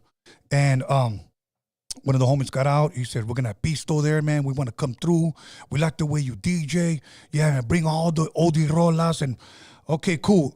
What I noticed that all the guys there were fucking big dudes. They had brochas, you know, the Ben Davis, everything, bro. But I just noticed it was a fucking dirt fucking field. Like, so we had like 8 serving Vegas, and I'm bumping it.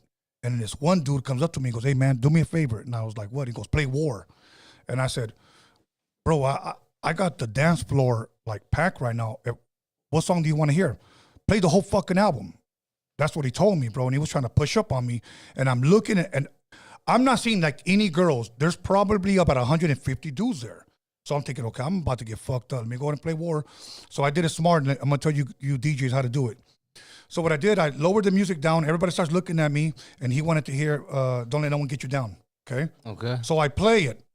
Okay, you start hearing the crackles in the record. And I get on the mic. This is a special request by so-and-so, and I said his name. So that way you could put the blame on him. That it's not you that's fucking up the DJ. So some dude, he looks like he's probably about 35. Some dude walked by. He looked like he was 19, 20 years old. And he grabs him. And he started fucking slow dancing. And I noticed all the guys were grabbing each other slow dancing. And then okay, the song is over. So then I played the Me and Baby Brother. Ba-dum, bum, ba-dum, ba-dum. They start dancing. All you see is a cloud of dust because they're dancing on dirt. Okay? So the guy comes back, goes, keep playing War, and he's fucked up. I'm like, fuck. All right. So you know what I did? It hit 10 o'clock. I turned that shit up. All the guys started dancing. Here comes the cops. Woo! Yep, time to go, guys. Started plugging my shit. Got my money. After 10, turn it up. That's it. Damn, and I got saved. But yeah, that was like one of the first damn, bro. gay parties. Somebody put, what the fuck, Tony? No mames. It's the truth. No mames. Somebody put low profile concert. Tales Damn. of the DJ life. Yeah, bro. Like that's what it was. But you know what? You have to play. Yeah. But you got to learn how to do it. Like if you want to start a fight back then, and like, you know what? I saw those two guys talking shit to each other. Let me end this shit quick. I played colors, and everybody starts throwing up their gang signs. Yeah. You start throwing madrazos. The cops come. Party's over. I got paid. If you were trying to talk to a girl, and she was there, she kept looking at you, you know, and a fight breaks out, it's like you calm it down, play a slow song. Okay. And then you're like, hey, come here. And then you're dancing with the volume, you know, turning it up. Like what? Like with some BB&Q or what? No. Do Me Baby by Prince. The long version. Okay. You start off with your hand on her hip and then work your way down to both cheeks. And then before you leave it in between the booty. Oh, crack. yeah. So, Already knowing. anyway, I'm over here giving away gems. Let me go down. Now, that's why I keep a little pro too, dog. I'm just like, man, shit. If I start telling people my playlist, dog, man, motherfucking, you're gonna see babies popping out of nowhere. Yeah, exactly.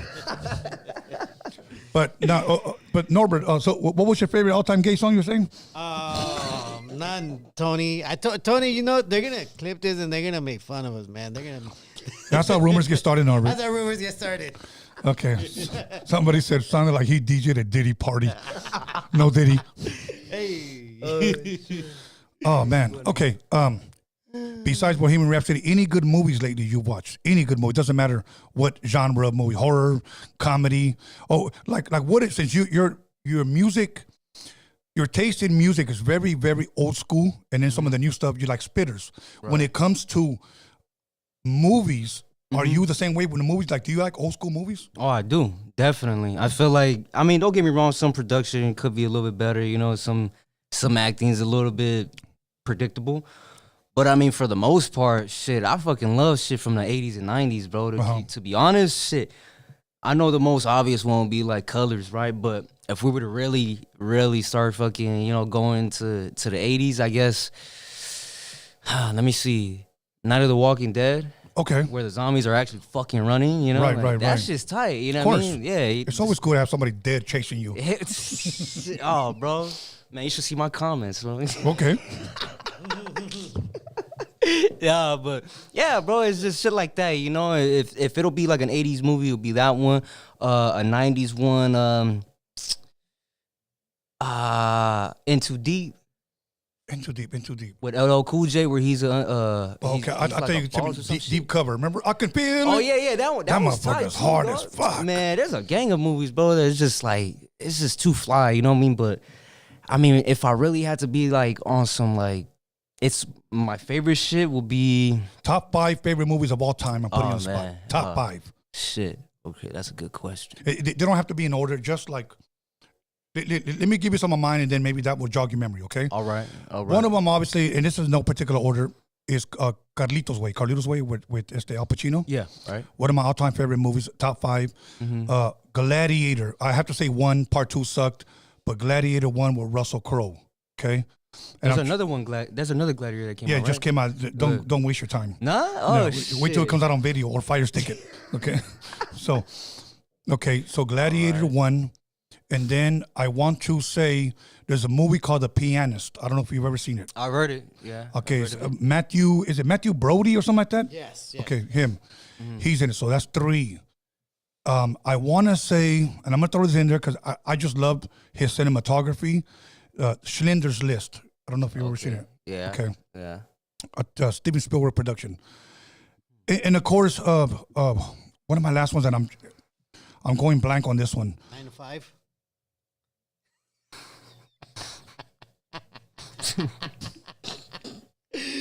Wait, did you know that movie? Yeah, the one with Dolly Parton? Yeah. Yeah, see, that's one of your favorites, and you're trying to falsely accuse me. Okay. Okay, the last one, it's a blank. But I also love, like, I don't know, what do you call them, series, like Back to the Futures, Indiana Jones, Star Wars. Yeah. You know. Yeah. Wait, Rocky wasn't one of them? Yeah, Rocky was one, the Rambos. Yeah.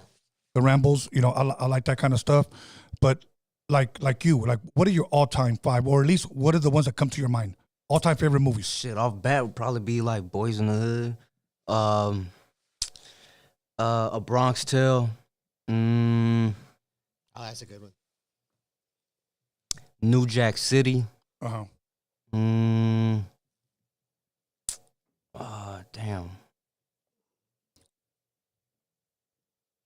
I want to say Scarface, bro, but I just didn't like how his character started going after when this fucker when I guess after like the whole script started transitioning from when he was supposed to kill a family or some shit like that. Right. And then everything just starts going into like when he becomes a victim or whatever. Like I was just like, man, that shit was whack. Yeah. But fucking I'm thinking, bro, because I've seen a lot of movies, but I just can't think of I released one time my all-time favorite movies, okay? Some of them, 4 of them, were the ones that I had mentioned. I don't remember my 5th one. Right. But somebody had the balls enough to put, what kind of movie list is that? What about Selena? You know, what about Blood In, Blood Out, American Me, you know, Mi Familia or whatever. Oh, yeah, I seen that movie. You know, too. all of these movies, and I'm like, oh, look, okay, bro, look, I'm Mexican, bro. I don't have to like these fucking movies. They're cool. I remember seeing Boulevard Nights when I was a kid. And I'll be honest with you, I didn't care for it. Yeah. Everybody in there was a puto. Come on, puto. Come on, vamos, puto. Fuck that, puto. And I was like, bro, that's like, how did you like it? Everybody's a puto, you know? But you know, like yeah, for the first, like it was the first of its kind. I get it. Yeah. But I just thought it was cool. It wasn't my favorite. I really enjoy Selena. Right. You know, Blood In, Blood Out, I thought was hilarious. To me, that's more of a comedy movie. I can see that. Yeah. You know, Man, you know, like Norbert, he likes his favorite part is when he says, "I'm gonna lick you dry." I was about to say a curse word, Tony. What? You're gonna make me curse. Paid in full. Oh yeah, that's another one right there. Paid in full, bro. Paid in full. Yeah. You know, did you ever watch Belly? Hell yeah. Did you like that one? Hell yeah. That shit was tight. Yeah. Was tight, bro. Is that a Bollywood movie? Oh, wait, what? Bollywood? Bollywood? No, Belly. Bolly's with DMX, right? DMX, somebody else? Yeah. Nas, I believe. Yeah. He keeps wanting to go to Africa. Yeah, We're gonna go to Africa. We're gonna go to Africa. Look, bro, you're not gonna want to go. You're not gonna want to leave the States, bro. Honestly, you're not. Yeah. You know, but that's the only thing that I didn't really care about that movie. But we got to go to Africa. Like, you're not gonna have it better over there, bro. Like, you know. Man, just off of the intro, bro, you would have thought that shit was a whole different entire movie, bro. Right. Like it was just so well put. The intro was just cinema for real. Yeah. Okay. What movie would you say? Okay, like American Me, I will say this. I truly did enjoy that movie because I took it a little bit more serious than Blood In, Blood Out. Yeah. Okay. So I enjoyed American Me. Let me see. What other one? I like The Warriors. Oh, The Warriors. Oh, hell yeah, bro. Yeah. That's another one right there, bro. They want to remake it. No. Just some movies need to be left alone. Yeah. That's Okay. a cult classic. You know what I It mean? is a cult classic, bro. Okay. At the end of February, I'll be going to New York for like 3 days, okay? All right. And one of the reasons why I'm going is because, well, I got a friend that lives in Harlem. And from Harlem, we're going to catch the train, the subway, all the way to Coney Island, where the Warriors, you know, where supposedly they were from. Yeah. So I told him, I got to go over there, bro. I got to go. So we're going to take the train. He goes, I can drive you. I said, no, I want that Warrior experience, even though the trains are different now. Yeah. But I want to go over there. Shit, bro. Man, I really want to catch a fucking subway that's just mobbed up, bro. You know, like You know what they do now in New York? I'm trying to remember the part where it is, but they actually preserved a bombed up subway, and they have it there like art.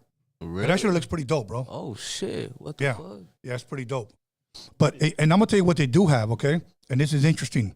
And this is near Times Square where they dropped the ball, okay, on New Year's. The studio is right there, bro, in the busy intersection in New York, in Times Square, where Pac was shot the first time in the elevator. Okay, now I'm gonna tell you guys something.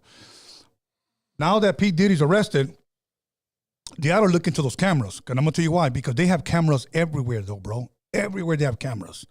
And I'm standing across the street, and across the street, you can see the elevator. The doors are all glass, so you can see who walks in and presses up on the elevator. You can only go up, okay? And then, of course, you can only go down.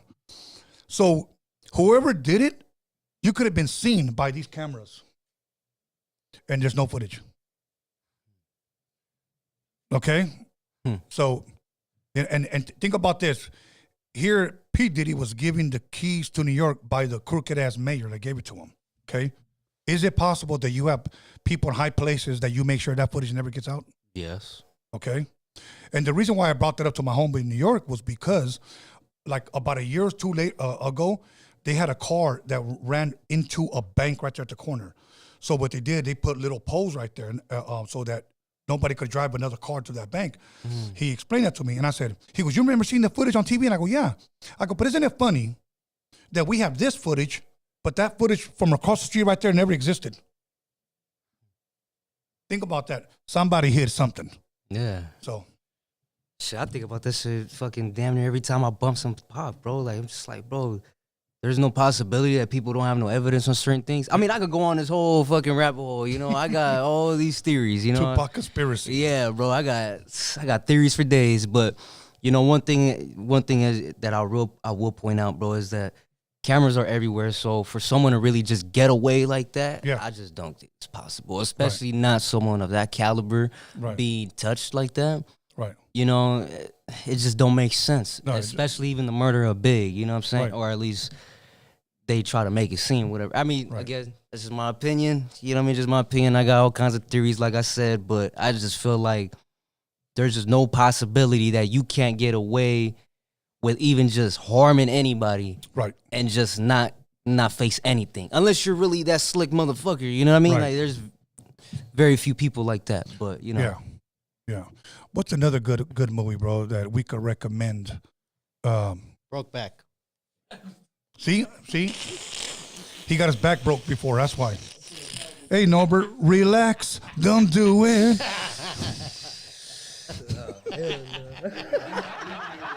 Wait, oh hell no, fuck you.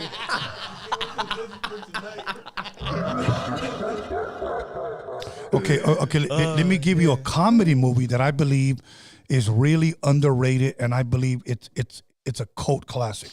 You ever seen that movie Kingpin with Woody Harrelson? Oh yeah, Kingpin. that was good. That movie's freaking hilarious, Really? bro. Hilarious. Now, there's another movie that I watched one time, and I wish I would have been warned.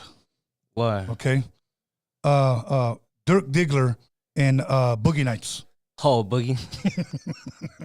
Hey, but I ain't gonna lie, though, that shit has some of the most dopest soundtrack though. It did, but so did Forrest Gump. So Oh shit. No, but okay, so is it Boogie Nights or is it Saturday Night Fever? Where you hear Jungle Fever?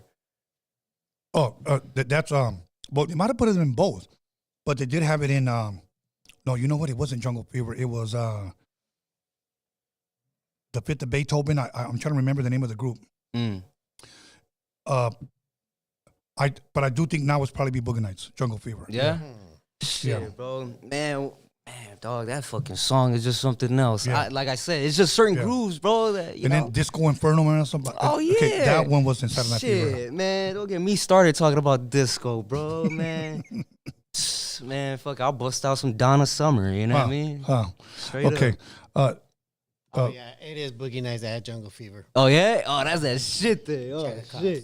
Yeah, that was one of Norbert's favorite movies, especially the ending scene. Hell no, man. He pressed pause on his video. I just remembered that. Dang, you gotta stop that, Tony. There's rumors get started, man. Oh man. Yeah. It took me a minute to remember that scene. I'm like, hey, wait a minute. He pressed pause and he goes, "I'm gonna lick you dry." Okay. Okay, playtime's over. Alright. Okay. Favorite comedy movie of all time? Do you have one? Nah, I don't think I do. I mean, I'd say probably Friday. Okay. Yeah, I say that whole series is pretty funny to me. You know? Remember we were supposed to shoot a video over there at the house? Yeah. That shit would have been tight. Hell man. yeah. Man, I would have fucking pulled up like Hector. Nah, man. Exactly, bro. Exactly. I like Friday. I just can't rock with the Friday 2 and 3. No? I just couldn't, bro. I just felt that the magic was gone. Like, Oh yeah, definitely, bro, definitely. I mean, like, given with the second one, it still kind of was like, it still had its like pizzazz, I guess you want to call it. But I mean, like, once you got to the third one, it was more like about that holiday shit. You know what I mean? Something Right. you watch as a Christmas, type of thing. But the second one, I'll say that shit's still fucking hilarious to me. You know, and that shit's just, it has like its little gags or whatever. It's cool, Right. but I personally feel like the first one, that definitely set it for me too, bro. Yeah, Shit, yeah. especially with Easki. I think that's his name, right? Easki? Yeah. Yeah, he was right there just for that one song, fuck. That one song they were playing when they were doing that drive-by. Oh, I know what you're talking about. I don't remember, but I don't remember the name of the song, but I remember what you're talking Yeah, about. it was when they turned on that van, right? Right. With Yeah, right there. with Dub C. You right? Yep. Yeah. That shit was active as a motherfucker, bro. You know what's crazy? When I first saw it, one of my buddies bought a bootleg at the swamp meet that had no soundtrack yet. Really? So that's how we watched it with no soundtrack. So we saw scenes when Smokey's driving and he's like, and there's no music. What the fuck? Yeah, so I think he bought it like for $10 at the Swami. So we watched it drinking, like we saw it hilarious, and even though it didn't have the music. Oh shit! What Yeah. the fuck? Yeah. Oh shit! Yeah. Now I don't know if you know this, but me and B Real covered it up, and that's in B Real's first interview. Did you remember that song? Oh yeah, I thought you said "In the Air" by Ice Cube. Yeah. You know supposedly where he got that from, right? Yeah, from B Real, no? Yeah, and that's what literally started the whole beef. Yeah. So, Shit. but I'm glad that he explained it, and he said him and Cube are cool. So that's old news. But back then, I knew that B and them had done it first.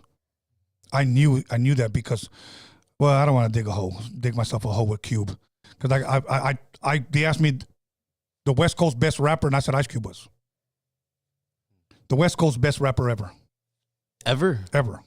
right as of right now. Who's the best West Coast rapper without including yourself? Hey, are you serious? Because a lot of these YouTube, Instagram pages are claiming one young guy right now the best West Coast rapper. I mean, yeah. I don't know if we should believe those pages. See, but that's crazy, spooky, scary, hilarious, bro. But anyways, go ahead. I would say, shit, bro. Okay, all time. I mean, obviously, I'm gonna go with Pac. Okay. That's a good Still choice. alive right now. Still alive. I'll give it a Cube. You know, mainly not only just because of his music, Right. but because he fucking provides movies too. You know what I'm Right. saying? Like, fucking not even that. He still performs. You know, Right. so that's just tight too. Shit. Okay, so if it ain't Cube, probably gonna be shit. Probably has to be someone from the group that I'm wearing. You know what I mean? Okay. It has to be somebody, bro. Because Okay. like, bro, it's just too easy a little Right. bit. I mean, I don't know. If you were to ask somebody else, I'd imagine they say someone present day. Right. But I definitely go with the same choice as you picked, bro. Okay. Do you have a Mount Rushmore of East Coast rappers? East Coast? East okay. Coast. Give me four. Top Big four. L, Big L, Pun, Big,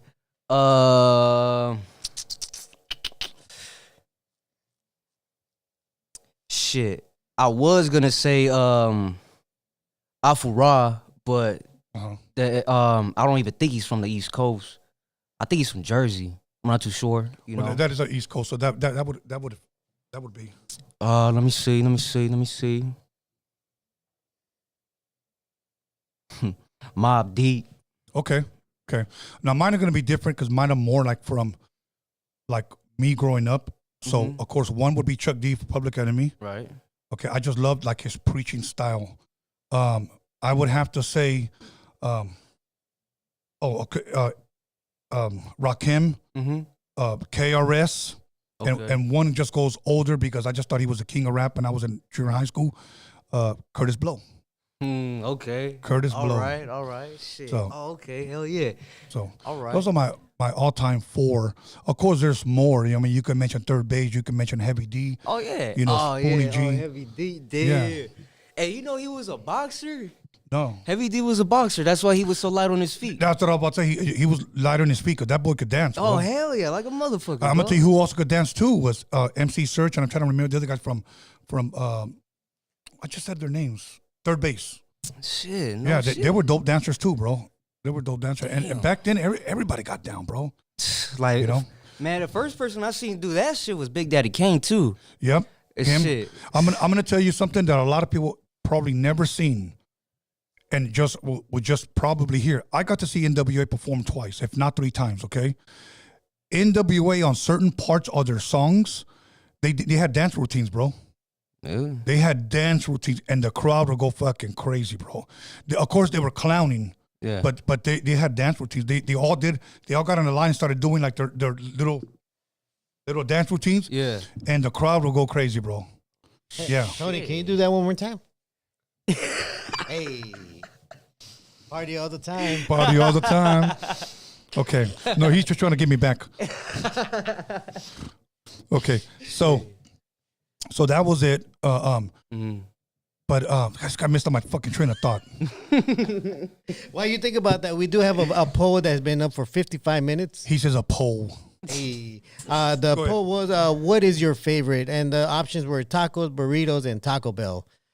We have 60% that enjoyed tacos, 28% that enjoyed burritos, and 12% that enjoyed Taco Bell. All right. Do you think Taco Bell's real Mexican food? No. He does. Let me tell you a story about a little old Mexican restaurant in San Bernardino. Okay. Anywho. Okay, we got a couple of minutes left.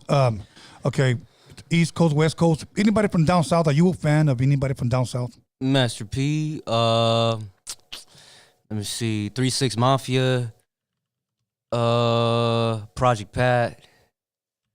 How do you know about Project Pat? Oh man, I make music. I gotta know all these I know. artists. It's rhetorical.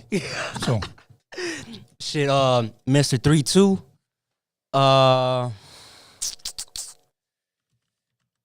The DLC.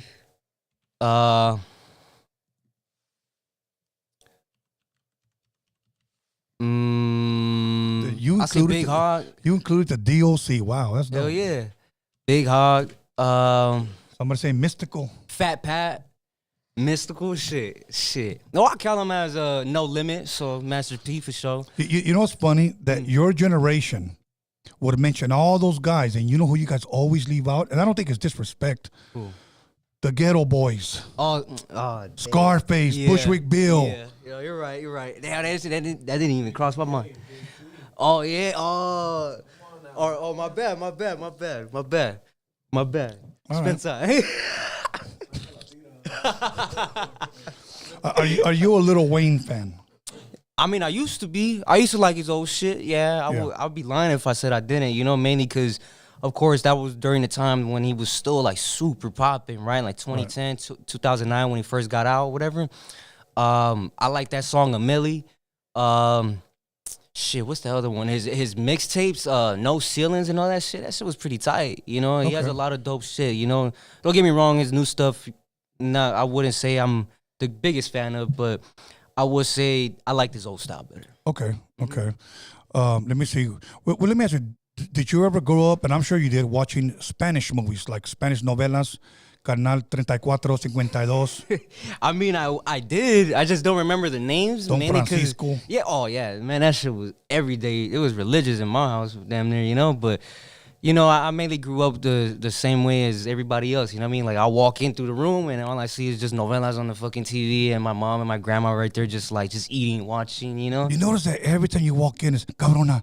Yeah, it's You know always what I'm some saying? drama, yeah. ¿Cómo? Yeah. Te cogiste a mi esposo. You know? I thought he was gonna say all I see is big titty women slapping each other. Pretty much, bro. Hey, you saw the one where there was a Eric Estrada? no, there was the one La Rosa de Guadalupe, I believe, where there was like a fucking where they were delivering a baby and the fucking Oh, they played that music, right? yeah, they were like they play this dramatic ass music and then fucking they pull out a black baby, bro, and he was What like, the hell? "Eso no es mío." Hey, that shit was looking funny, dog. That shit was funny. Nah, that shit was fucking comedy, dog. It caught me off guard like a motherfucker, bro. Cabrona, ¿quién te cogiste? That is funny. Okay, like Don Francisco, okay? Now, I shared this before, I think about a year ago, Norbert. Yeah. I'm going to ask you, D, okay, do you know what nationality Don Francisco is? I believe he is either Peruvian or Colombian, no? Okay. He considers himself Chileno, like he's from Chile. Okay. Okay. But do you know what he really is? No. He's Jewish. What? Look it up, please. Everybody look it Wait, up. what? I'm going to tell you why. I used to always watch it with my mom and stuff like that. But Yeah. one day he came out on Oprah. And he said how he was raised in New York. He went to TV school, you know, and to learn how to use technology. TV was new. Right. He went to Chile and he realized that Chile's technology was at least about 10 years behind New York. So he said, I'm going to make it over here. He goes, so I went back, I took all the equipment, got a room, started learning Spanish, and I just went live. Okay? And I'm going to tell you, he actually showed his parents, mom and dad's, like their little, the clothes they were wearing in the Holocaust with the Star of David on. His parents were in the Holocaust, bro. Sure. Yeah, a lot of people never knew that. One of my boys called me up like the next day when I shared it. He goes, you blew my fucking mind. I had to look it up and it's true. But he is. Yeah. Damn. Hey, Tony, didn't they say that after World War I in Germany? They said what? That your back got blown out? Okay, Norbies. That's how rumors get started. Okay, but yeah, bro. But yeah, he's Jewish, bro. Damn, that's crazy, bro. He Damn. entertained us so much. No, love and yeah, respect for this yeah, guy. hell yeah, bro. Shit. Just goes to show you, bro, as long as you're entertaining, bro, it doesn't really matter. You know, as long as you're just true to yourself, at least that's what You know, I think. I won't say his name because I don't really care too much for the dude. But there was an actual Spanish rapper that came out in 1990 that he actually came out in Don Francisco and came out in Cristina. I quit. Do you remember Cristina? No, I'm not going to say his name. It's one guy. I'll tell you afterwards. Okay. Okay. Wait, you're not talking about Gerardo? Hell no. You talking about Rico Suave? By the way, do you still have a shirt? Do you still have a shirt with no shirt? Hey man, I was With in no that, shirt? I was in that music video. I was getting it with them girls over there. Rico. Wow, man. He would look at him and go, Rico. Hey Tony, chill, man. That's not they're gonna clip that. Yeah. Hey, but that was a one-hit wonder. Though, Oh, wasn't it Colors? Yeah, he came out in Colors. I think he was trying to pop, huh? Yeah. The fool with the fucking fedora? Yeah, and then there was a white boy. Remember, he was a white boy in there. They said he had drank too many Coronas. Yeah, that yeah. one. He was in Fool a got Million shrimmed to out? One. You remember that movie Million to One? Oh yeah. He was that one, like that young guy Was that he? wanted to keep selling things. Was he? Yeah. I don't remember that one. A million to Juan? Million to One. Yeah, with Paul Rodriguez. Oh yeah, where he's walking right in the beginning and there's like a gang of LMC hit ups or whatever. I don't remember, Like it's bro. like a fucked up area in Highland Park. You know what I'm talking about? Yeah, I know what you're talking about. I'll tell you what was a good one. Born in East LA. Oh yeah. Oh, that shit was a badass movie, bro. Bro, remember the funniest part was the first words that they learned how to speak, like, psh, psh, hey, go Raiders. Go Raiders. What's happening? What's happening? Oh, when they started teaching them how to button up. Fuck, bro. That was fucking hilarious. I'm going to tell you another sexy ass movie. You guys know why. From Dusk Till Dawn. Dusk to Dawn? From Dusk Till Dawn. Was Selma Hayek on there? Oh, I hell. haven't seen that. Oh, you got to. Hey, bro, tell them they got to see it. What the fuck? That's why he knew that song from Madonna. Fuck you. Bro, if you like vampire movies, Oh yeah, hell yeah. Danny Trejo's in it, and then what's his name? The guy with the tattoo on his neck? George Michaels? Not George Michaels. George And George Michaels happens to be gay. No wonder you remembered his name. George Clooney. George. No. George Michaels. You said George Michaels. They're both George. George Clooney had a nice like tat right here, bro, and like it looked dope as far as his character. Right. But it was good, bro. George Michaels. All these guys have the same name. God. Anyways, Norbert, wrapping it up here, man. Anything on the super chat? Yes. We have a super chat and one last poll. Okay, how long has the poll been up there? 7 minutes. You like them polls, huh? Yes, they're very informative. And we have 73 votes so far. Go ahead. All right. So the question was favorite 80s movies, and the options were Police Academy, Gremlins, Revenge of the Nerds, Airplane. As far 31% voted for Police Academy. Hilarious. 31% voted for Gremlins, and 31% voted for Revenge of the Nerds, and 8% said Airplane. But you know what? They're supposed to do another Gremlins. I don't know how good that is, but they're supposed to do another Hey, one. but that's the first time we got 3 of them got 31%. Yeah. That's Yeah. crazy. Yeah. Yeah, right. Yeah. But, are you into any Eddie Murphy comedy movies? Hell yeah. Okay, like what comes to mind? Like, Beverly Hills. okay, Beverly Hills Cop. Mm-hmm. One of my all-time favorite, obviously, is the 48 Hours. Is his first one, Oh shit. and then I want to say, Trading Places. You ever seen Trading Places? No, I haven't. That was Classic. that was Classic. a fucking classic.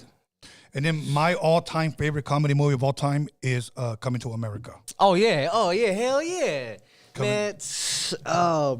And man, Jamie That Lee Curtis count- was looking bad in fucking Trading Places. Hey. Yeah. Trading Places. But she also looked bad. Jamie Lee Curtis also looked bad. Remember in True Lies with Arnold. That was She her, was that was her with peak. True Lies. I think that was her peak. Yeah, bro. She was straight dancing like a whore. Yeah, bro. Seriously. It's true, bro. It's like, Man, I gotta check this. Yeah, bro. Like, All right, we got several super chats whenever you're ready, Tony. Shit. go ahead.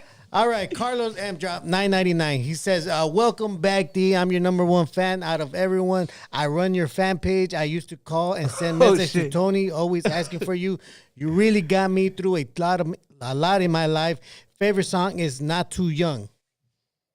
Thank you. Carlos, I appreciate you, man. I know exactly who sent that too, man. I appreciate you, Carlos, man. Thank you so much. And again, thank you once again for always believing in me throughout all those times, bro.